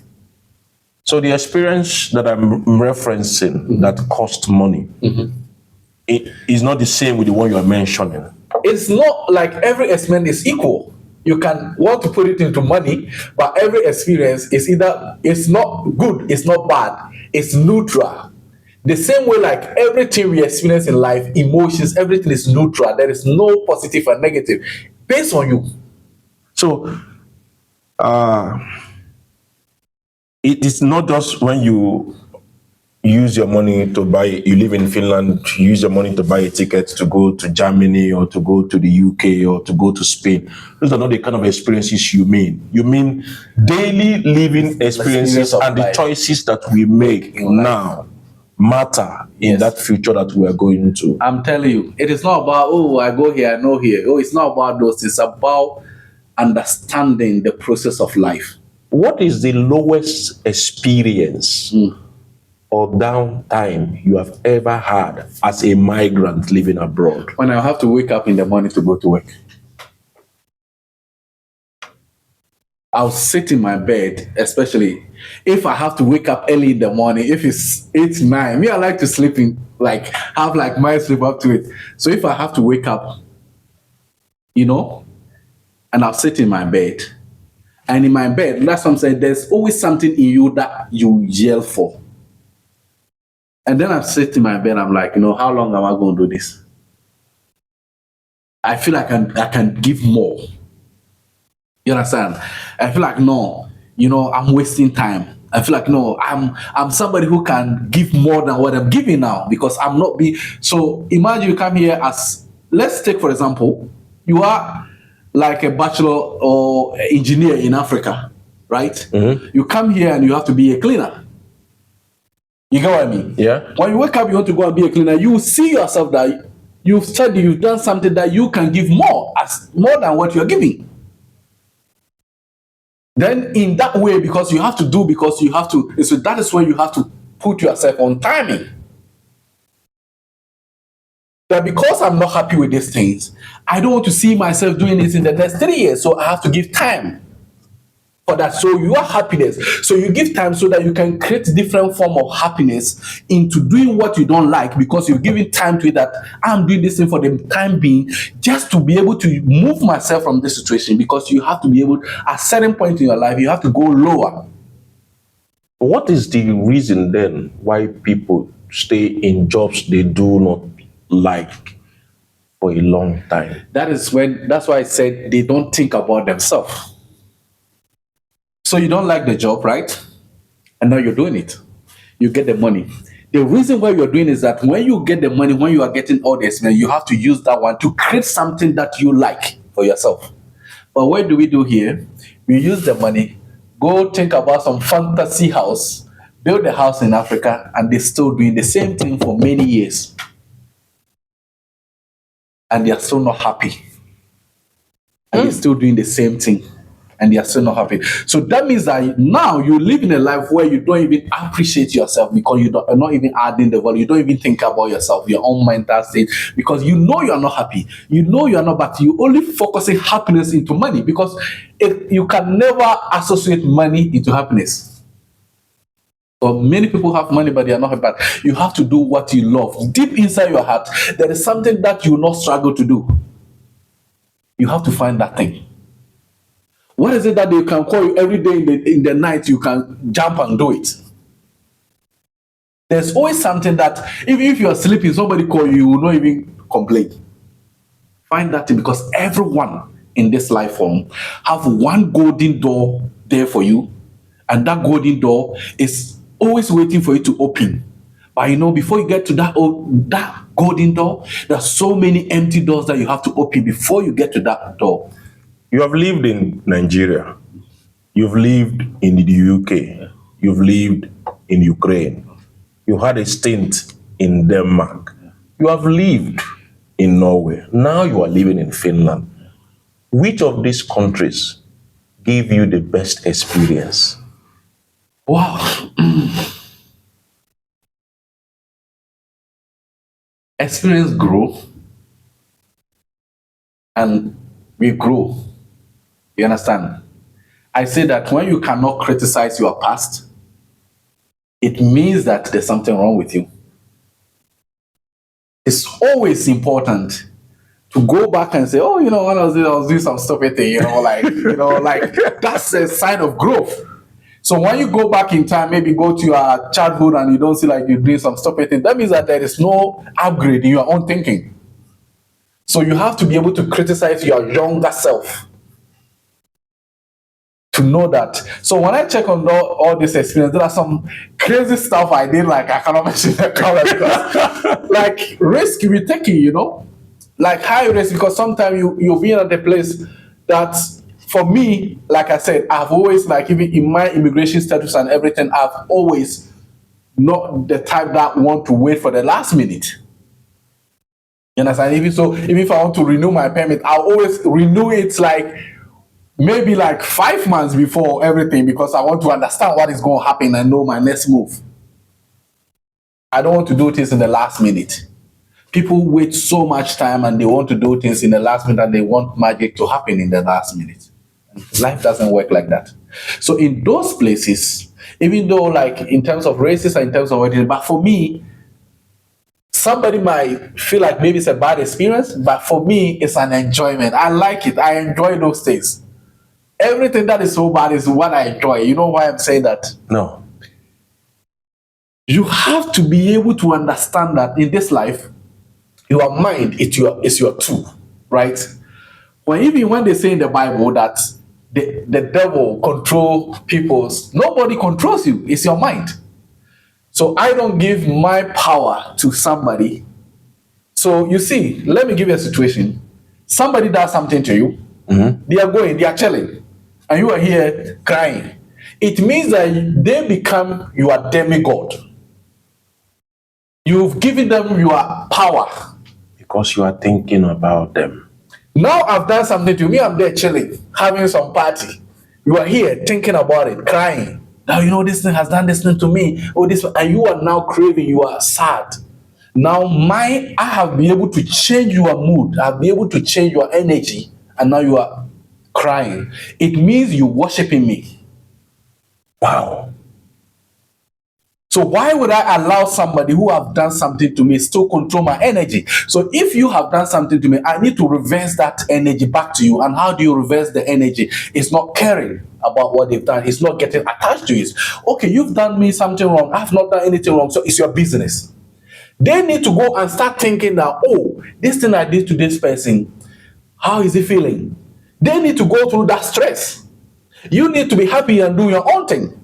But it's always the vice versa. The person who is a victim is suffering than the person who have done the thing to them. So it's the way you train your mindset, because everything is neutral. The energy you attach to what is happening actually determines how it moves. So imagine your mother call you by your name. You can be happy with it. Or your friends call you by your name. You are happy. But if your child call you, the same thing, you go, oh, master, what are you trying to say? So it is not really about the name they are calling. It's you making decision to attach emotions, different emotions to what is happening. That's so true. That is very true. So you control your emotion. Every activity is happening, all you are experiencing in life, everywhere you go. It is you deciding to attach this one, I'll attach positive emotion. This one I'll attach, this one I'll set, this one I'll not set. So you are the one deciding which emotion, but the emotion you are deciding also determines how you going to suffer. So it's either you decide to attach the positive emotions. So every situation, for example, if I'm applying for a job, maybe I go, the person's not going to give me, I'm like, okay, maybe I have to get a good job. That's why they are not getting. So instead of me grieving like not getting, I'll channel the energy into more positive, hoping that there's something coming. So my energy still goes on. Before you left Ghana, I'm going to take you back to Ghana. Before you left Ghana, before you had all of these travel experiences around the world, if you had to relive those travel and those experiences, the choices that you make, what is one thing you are going to change?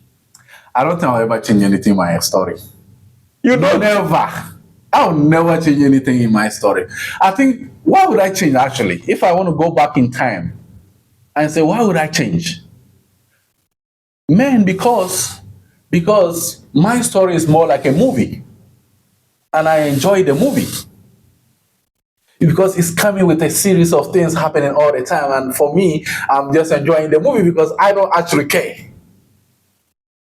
The way people care about things so much, I don't care, man. I don't care. I enjoy, most of the times I remember in the university days, even in Norway, if it just happened to me and I go to the head of department, I'm complaining, like, why are you complaining something so bad and you are smiling? I'm like, I don't know. Wow. Because even though you see something really bad, my emotions are actually positive. I have invited you many times to my house to come and talk live with me. Yeah. You've never made time to come to any of the invitations. Man. But today you are here on the Stephen Ikebude Show. Are you sure you're not going to change that one in the past? For me, I believe in, I believe, like, for me, like I said, I've always been working. I've always been that person who wants to understand things that happen. If I'm there with you, I'm observing what is happening. I'm looking for the opportunity. My mind is like a scanner. When I'm at a place, I'm scanning. That's how I understand life. Is the whole thing, the excitement, things like fixing things. What is it? Let it down, get it done. That's the whole life, because that's the busy life we live in. There are Ghanaians who still want to come abroad. What do you say to them? What I would say is that when you want to travel to Europe or wherever you want to go, know that I think that it's not, don't only think about just because you want to travel. Move 5-6 steps ahead of your own plan. When I'm there, what is it that I'm going to do? What is my plan going there? Don't just go. You understand? Don't just take one thing and think, oh, maybe, I'm going because of money. Because money is everywhere. You can be in everywhere in the world and make money. Money does not have to do with location. Money is everywhere, unless you understand the perspective of money and you understand the risks you need to take money, because money is service and product. At the same time, money only locates to people who understand the money and who are in the same vibration with the money. When you are not in vibration with the money, even when the money comes, you cannot even understand the money. You need to be in the vibration of money to be able to know how money functions. So you see a lot of people have got money here, but if you ask them, where's the money? They don't even know where the money is. A lot of people, even in the year, you see in their tax return, they've worked so much. They ask us, if you ask them, where is the money? They don't even know where the money is, because they don't understand the energy of money. You understand? Because they don't understand how the system works, because there's a world you live and there's a back end where that these things are happening. So many people, including myself, live in Finland. And there are others who live in different parts of the world, still in this situation of not understanding money, going out every day to earn a living, and like you mentioned, having tax returns. You have been able to build a lifestyle where you are free from work and unattached to things, and you have engineered time to the things that you do. What would you tell millions of migrants who are in different works that they are not happy about, or do not have the hunger, to seek better for themselves? Okay. So first you have to be angry with the situation of what is happening. You see life. If you want to talk, somebody's taking money from you. If you want to sleep, somebody's taking money from you. If you want to, watch TV, somebody's taking money from you. Every aspect of your life, somebody is trying to take money from you. How much are you trying to take from other people? Be angry. Why are people taking money from me so much? If I want to talk, I just want to talk to my mom, somebody's taking money from you because you need to buy credit. I need a phone, you need to buy. I need to sleep, I need to pee, I need to do everything you need to do in this life form. Somebody is trying to create something to take money from you. So you need to be angry. They've not taught people how money works. So a lot of people don't even understand the concept, It is not really about how much you're saving. But it's about how much are you taking at any given time. Are you creating a system that you can take more also because they are taking more from you? You are paying rent, you are paying bills, you are paying this, you are paying this. Everything you are paying, giving money out to people, giving money to companies. How are you also planning to also be able to bring something that can also take the same equal from the system that you are giving? That's when you begin to understand that the multi-income stream work better. So if I'm doing this thing, what is coming today? How do I structure it so that I can multiply it? You see how the bank work. Even in Africa, you see they use 72 hours, rules. You see, when you go and put your money in the bank, they give you like 2%, 1% interest, right? You go, you want to get the same money, you want to go and borrow or whatever, they say 25%, 30%. What is their rule? The money's coming, they are trying to double as quick as possible. How are you doubling your money? And when you're a young person, and I tell them, when you're a young person and you want to go, for example, you want to go into, building and all this, and no, you're going to waste your time. Go into a cash flow, create a cash flow system. You create a cash flow system before you go to weekly or monthly or yearly based system money. So you need to move from, creating a daily income flow, and then you can think about a yearly, because building and all these things are yearly and many years income flow. So you don't encourage migrants to go back home and build homes for themselves? No. You only do that if you are a billionaire or win a jackpot. You live on the go. You live on the go. Yeah. Anywhere in the world now you can live. Yeah. Anywhere. If you put me anywhere, I'll survive.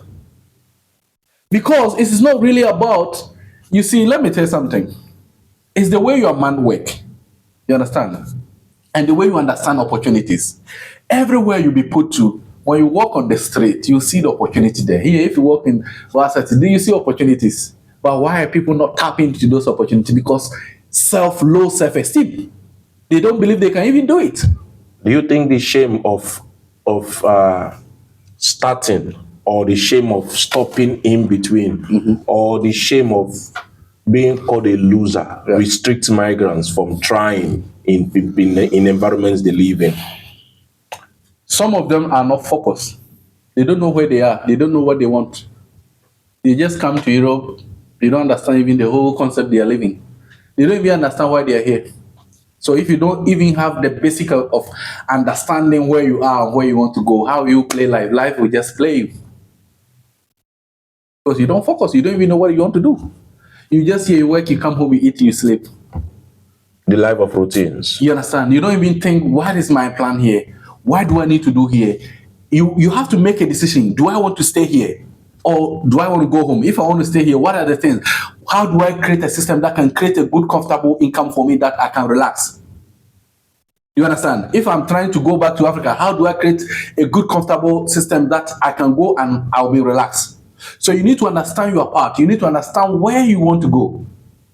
Because without knowing where you want to go, you go just be like, oh, maybe I want to go. And you see, that's why a lot of people build home and they are not even ready to go.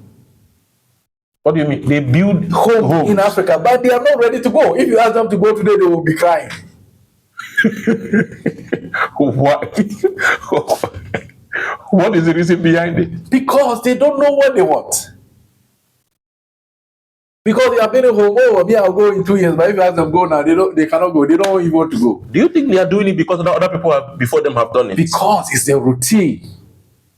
And people are not living, they are not breaking the chain. They are in the same chain. It's the metrics. Because for you to be able to think outside the box, because everybody's going one direction.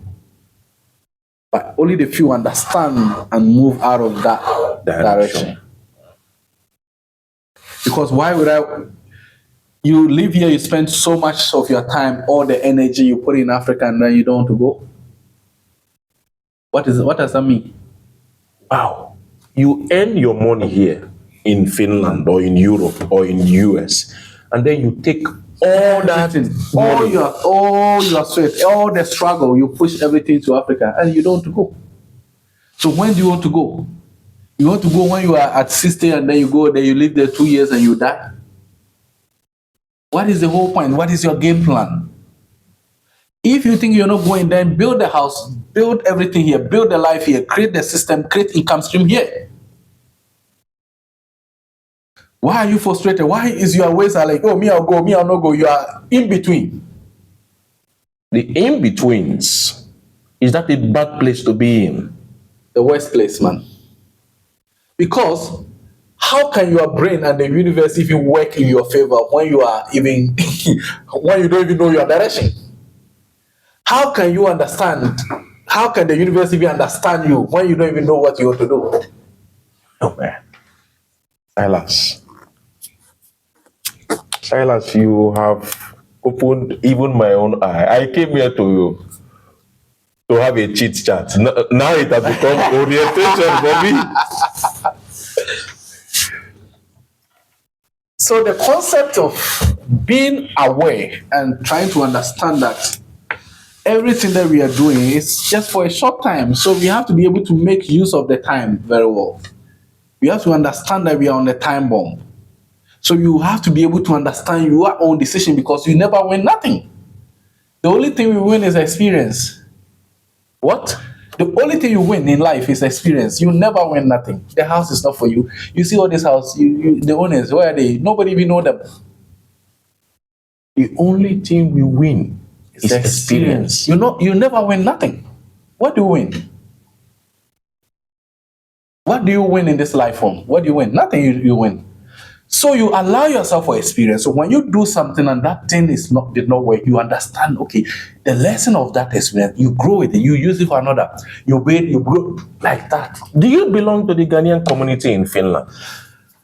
Ah, man. For me, I'm always in my own mind circle. Like I said, the way I think and the way I understand life, sometimes it's really hard if somebody are not in that frequency level with you. That's how to have a conversation. But my conversation level is a bit much on a deeper level. You understand what I mean?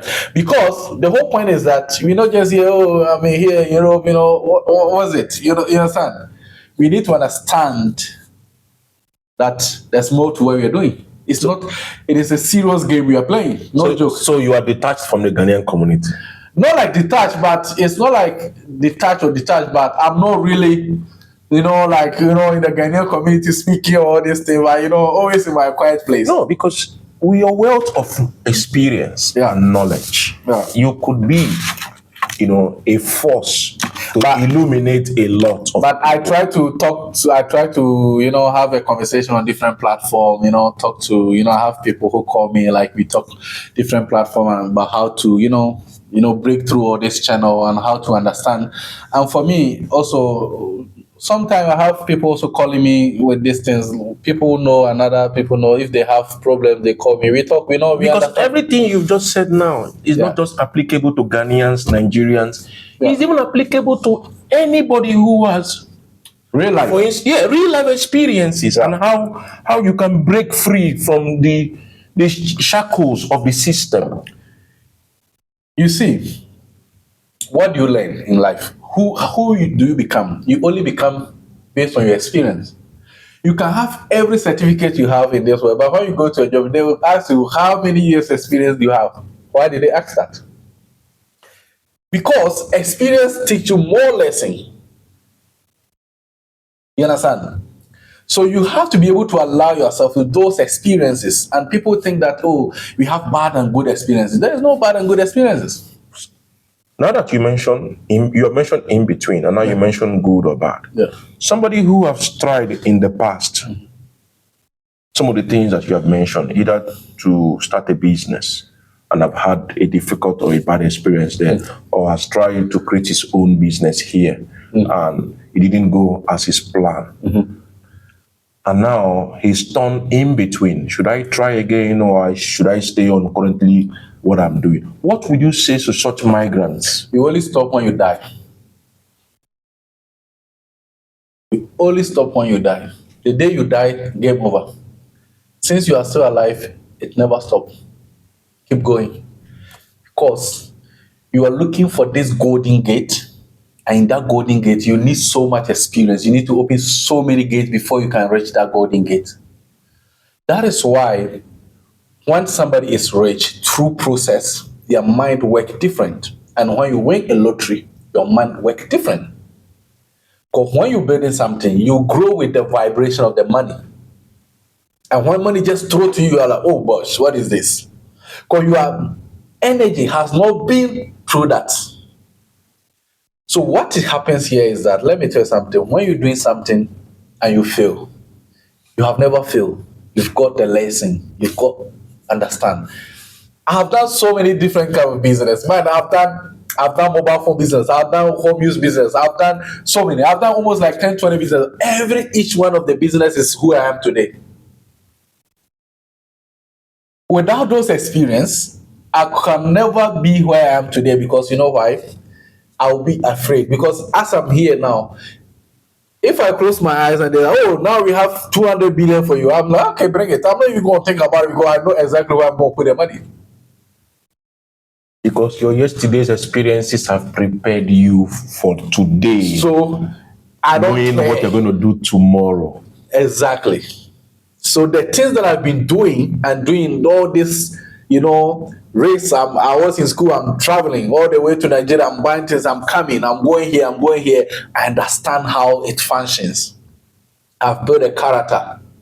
And in that character, if you're having a conversation with me, it comes with a confidence because I understand.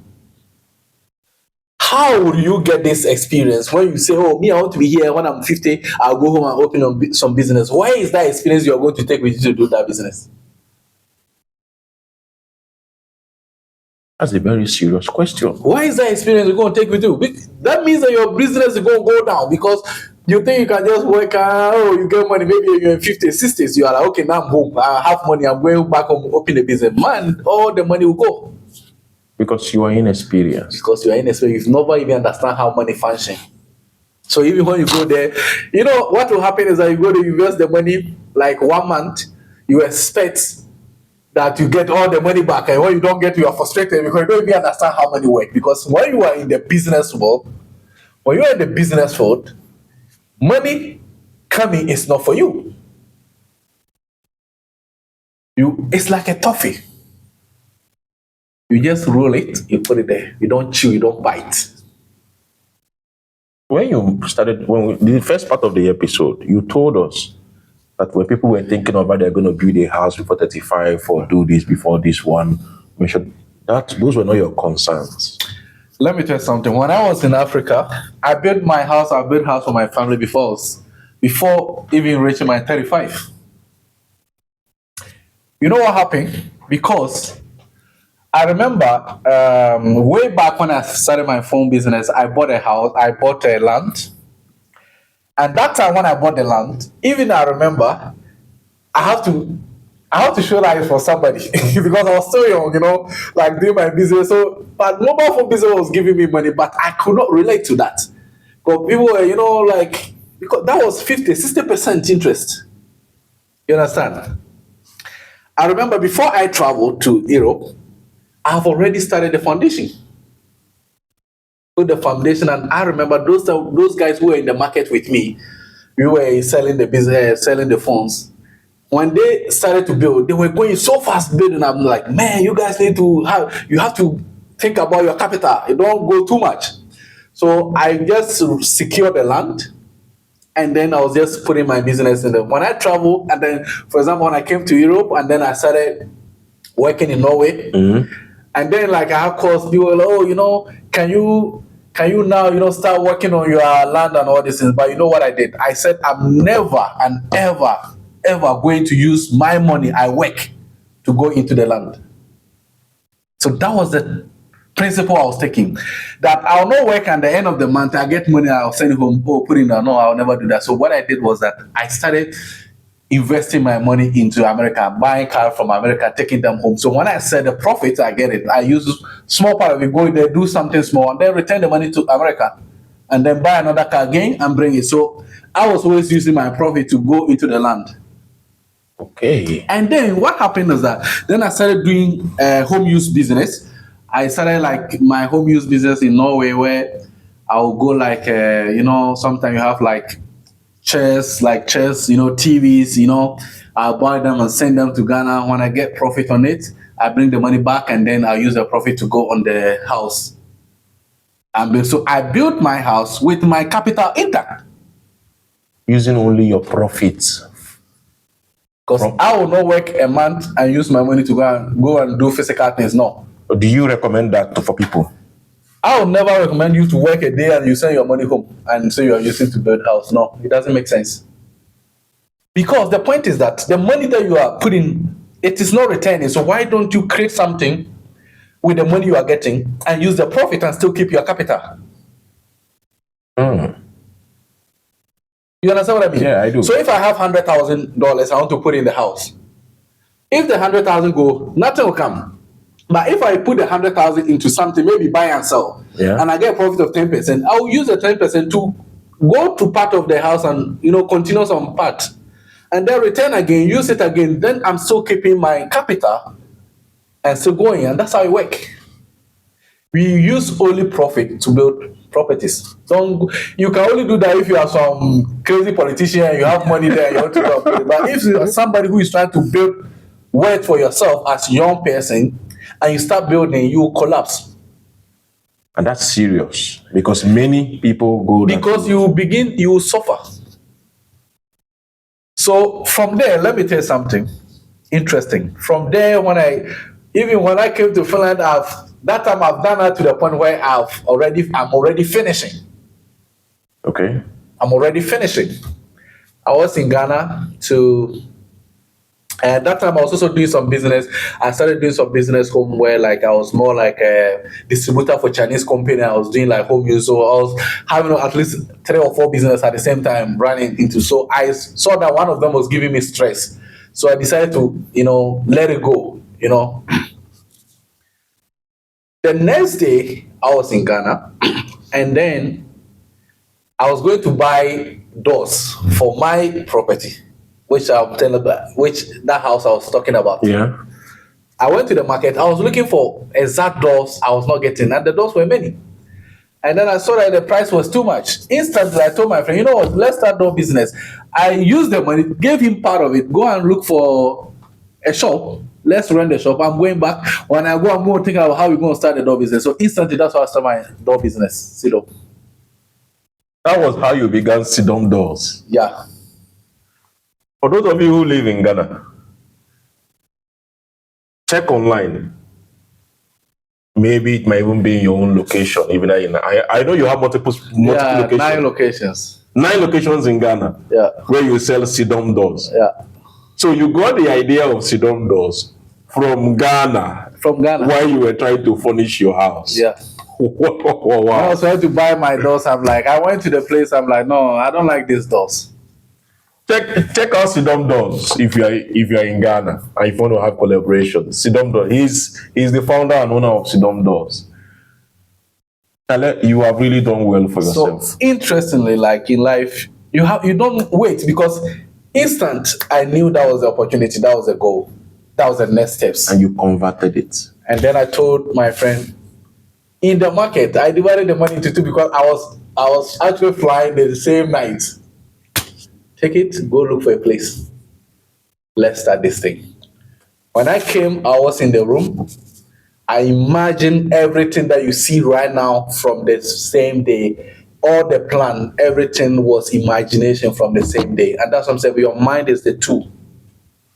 I imagine all the branches. I imagine where the business has to. Everything I imagine from there. I did the drafts. I did everything the same day. From one branch to this, from this to this, everything was listed from the same day. Nothing changes. So it is understanding and the risk because for me, I don't care, because it's like taking that decision. The least I'll think about is like, oh, what about if it doesn't go well? I don't even think the least I've ever think about life is thinking about what is going to happen. You are always in the moment. I'm always in the moment because the moment is not there. It's tricky. The future is not there. It's just a tricky because, for example, if I'm going to start this day business and somebody tell me, oh, it's not going to work, or somebody, that means that I have now to be able to make it work. Because what they are saying is not relevant. Now it's relevant. So, okay, people are starting, it's not going well. And I want to start it now. Why is not going well? Because they were doing some different strategy. And let me tell you something, before I was starting Sidom, I make a market survey. And one of my sisters where I was starting doors, one who has already started the doors business, he has that same door there in the city, right? And then when they brought the report, they told me, oh, one of the guys who said that when he went to that shop to make inquiries, the guy was trying to sell something else to him. And then he was like, but you are selling doors, why are you selling something else? So Charlie, I came here almost 6 months, nobody's buying doors. So my friend was like, you know what, Charlie, I don't think this is going to work because this guy is telling me that the thing that they are selling is not working. I'm like, no, man, they are using different strategy. Our strategy is different. We're going to sell. When we went there, I think 5-6 months, he's closed the shop. After you opened Sidon? Yeah, he closed the shop. 5-6 months, he closed the shop. You understand? Because he was not using any strategy. You understand? When we went there, we have been there in that city for almost 4 years now. We're still there. Why is it like that? Strategy. How did you manage living in Finland while you opened your door business? How did you manage being here and being there? You have to love what you do, and you have to know that it's something within your own self. You understand? That's why I say everything you do, go inside yourself, your own self. Speak to your younger self. There is something that your younger self is so strong that it can handle with no stress. That is what defines your purpose of life. That is who you are. Any other thing you are doing is not who you are. You're just forcing it. When you are in line with the purpose, you don't even struggle. The thing that people think is so difficult, you are even chilling. Even me, a lot of people ask, how am I doing it? I don't even know how I'm doing it because I'm just doing it. Do you still work in Finland? Yeah, so what? Do you still have time to work in Finland? Oh man, I work a bit because I'm here, so I need to work. What do you do now? Oh, kitchen now. So I'm a chef, so sometimes I do like kitchen contracts, kitchen work, and also, Wow. Yeah. It has been it's a different kind of journey for you. So that's what I'm saying. You have to be able to detach yourself. You understand? Detach yourself and understand life where I can be this today, I can be that tomorrow. Because there's no attachment. I'm working in Finland as a chef. I go to Ghana, I'm a boss. I'm working here. Life is the experience because everywhere has its lesson it's giving you. It has nothing to do with the money. If it's the money, Elon Musk will never be working. Bill Gates will never be working. It's the experience and the purpose that make people want to go out. So even when you want to do business, don't always focus about the money. Focus on the experience. Focus on the purpose and the experience. Because within the purpose, within the experience is when the reward comes as money, which you are going to use to continue for the experience. Do you think working in Finland can help you or can help one to get capital to start business? Man, there are a lot of capital here. So much capital. So many capitals are there because it's just that people don't understand. People don't actually understand how money functions. So they think that they need big money to start something. But actually, you don't need big money. You need idea. You need focus. You need determination to be able to be whatever you want to do. Everything starts from small thinking and it become boom like that. So confidence. Let me tell you something. If I have this one, assuming this thing, I can sell to you. Yeah. And even let's assume that this one is a stone. A stone. I can sell this thing to you, maybe $1 million. You know why?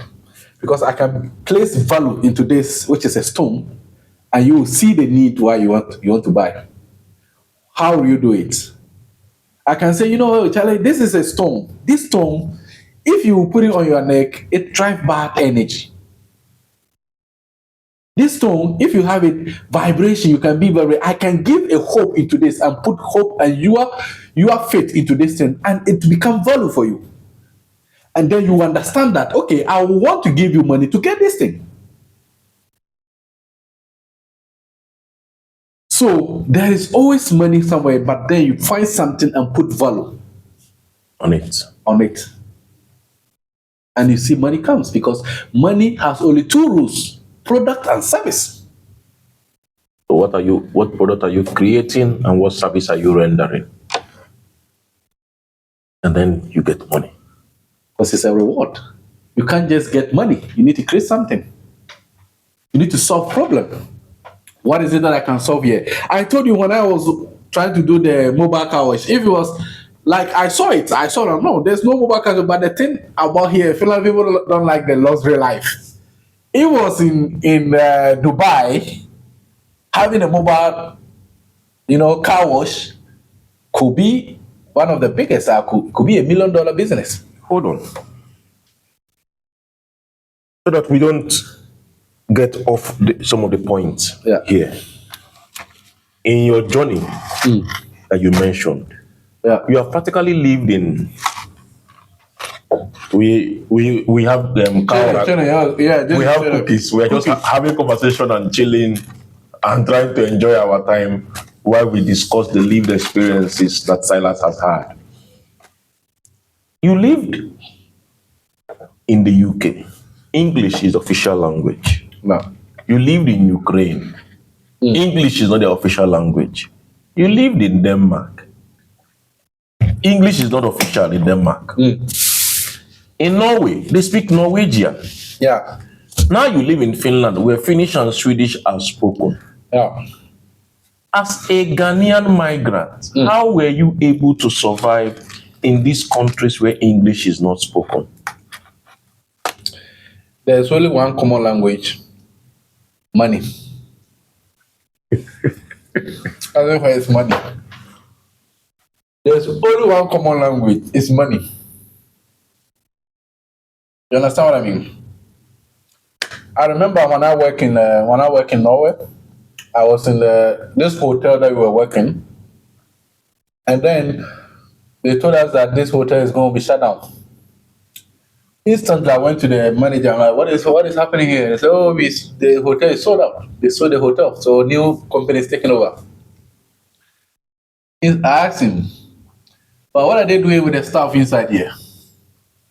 The TVs and everything. How you go, guys? What is happening? They said, oh yeah, I think the company will auction it. I'm like, okay, nice.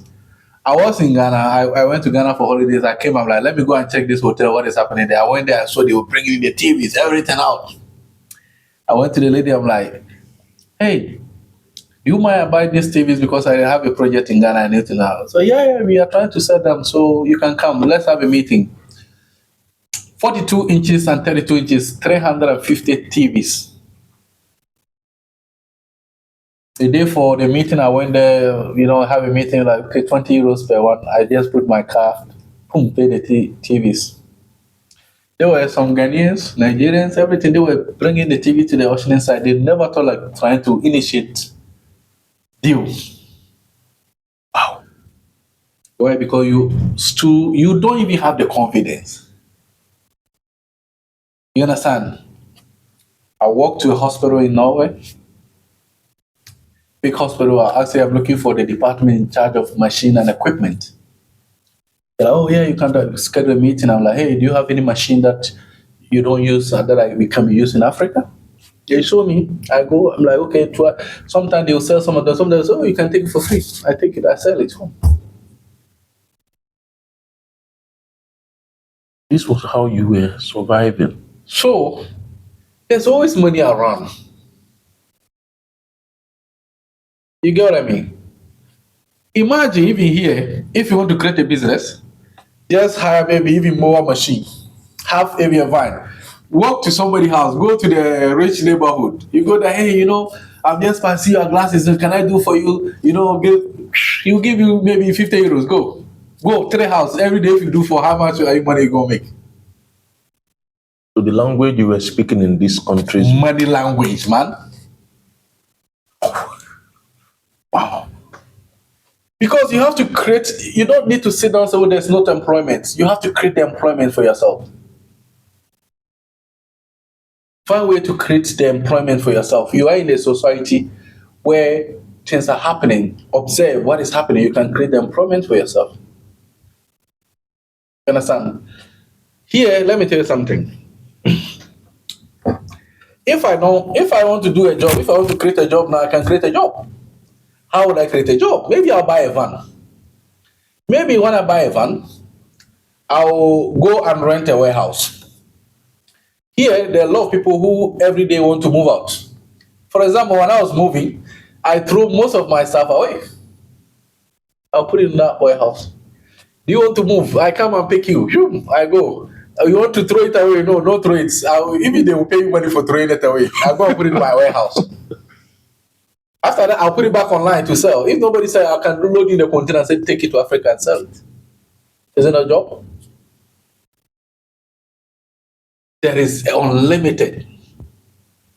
Unless you don't want to take it, unless you feel like, oh, meaning I don't want, that kind of energy. Wow.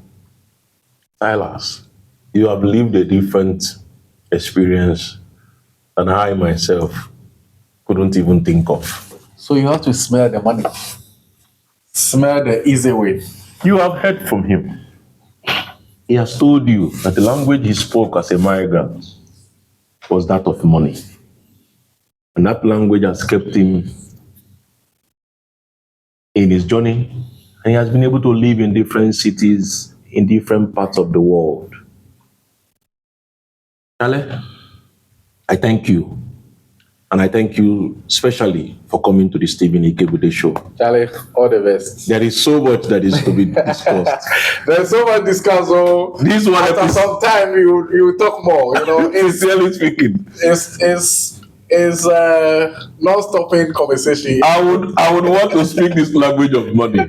It's non-stopping conversation because Charlie, life is really it's a multiple game, and for me, I've grown to understand. It's really Because the truth is, even here that we live here in Vasa, Finland, there are so many people who have come to study, who are struggling to get jobs, and who do not now speak this language of money they don't understand. that you're talking about. They don't understand. They don't understand. They don't know. It's like, I see that people don't really understand the whole game. So they play it just like that. They just be asked to come play the game, and they play the game. Oh man, he was in the camera, so I was telling, oh, I'm working, but actually I'm not working because I don't want these people to come, oh, cut it down, I cut it off. Oh. That's why you cut it off. We are going to leave now. Silas wants to say a lot more off camera. We are going to leave now. Please, wherever you are watching us from, we beg you, we appeal to you. we have a lot more views than the number of people who are subscribed to our pages. So subscribe, man, Please and you will learn more. Please subscribe. There are a lot of lived experiences of migrants that are coming your way. And the only way you get to be is to connect. Be in the conversation. Be involved in the comment section. Be interactive. Share these links to those who you know live abroad, especially for those ones who are coming abroad as new as possible.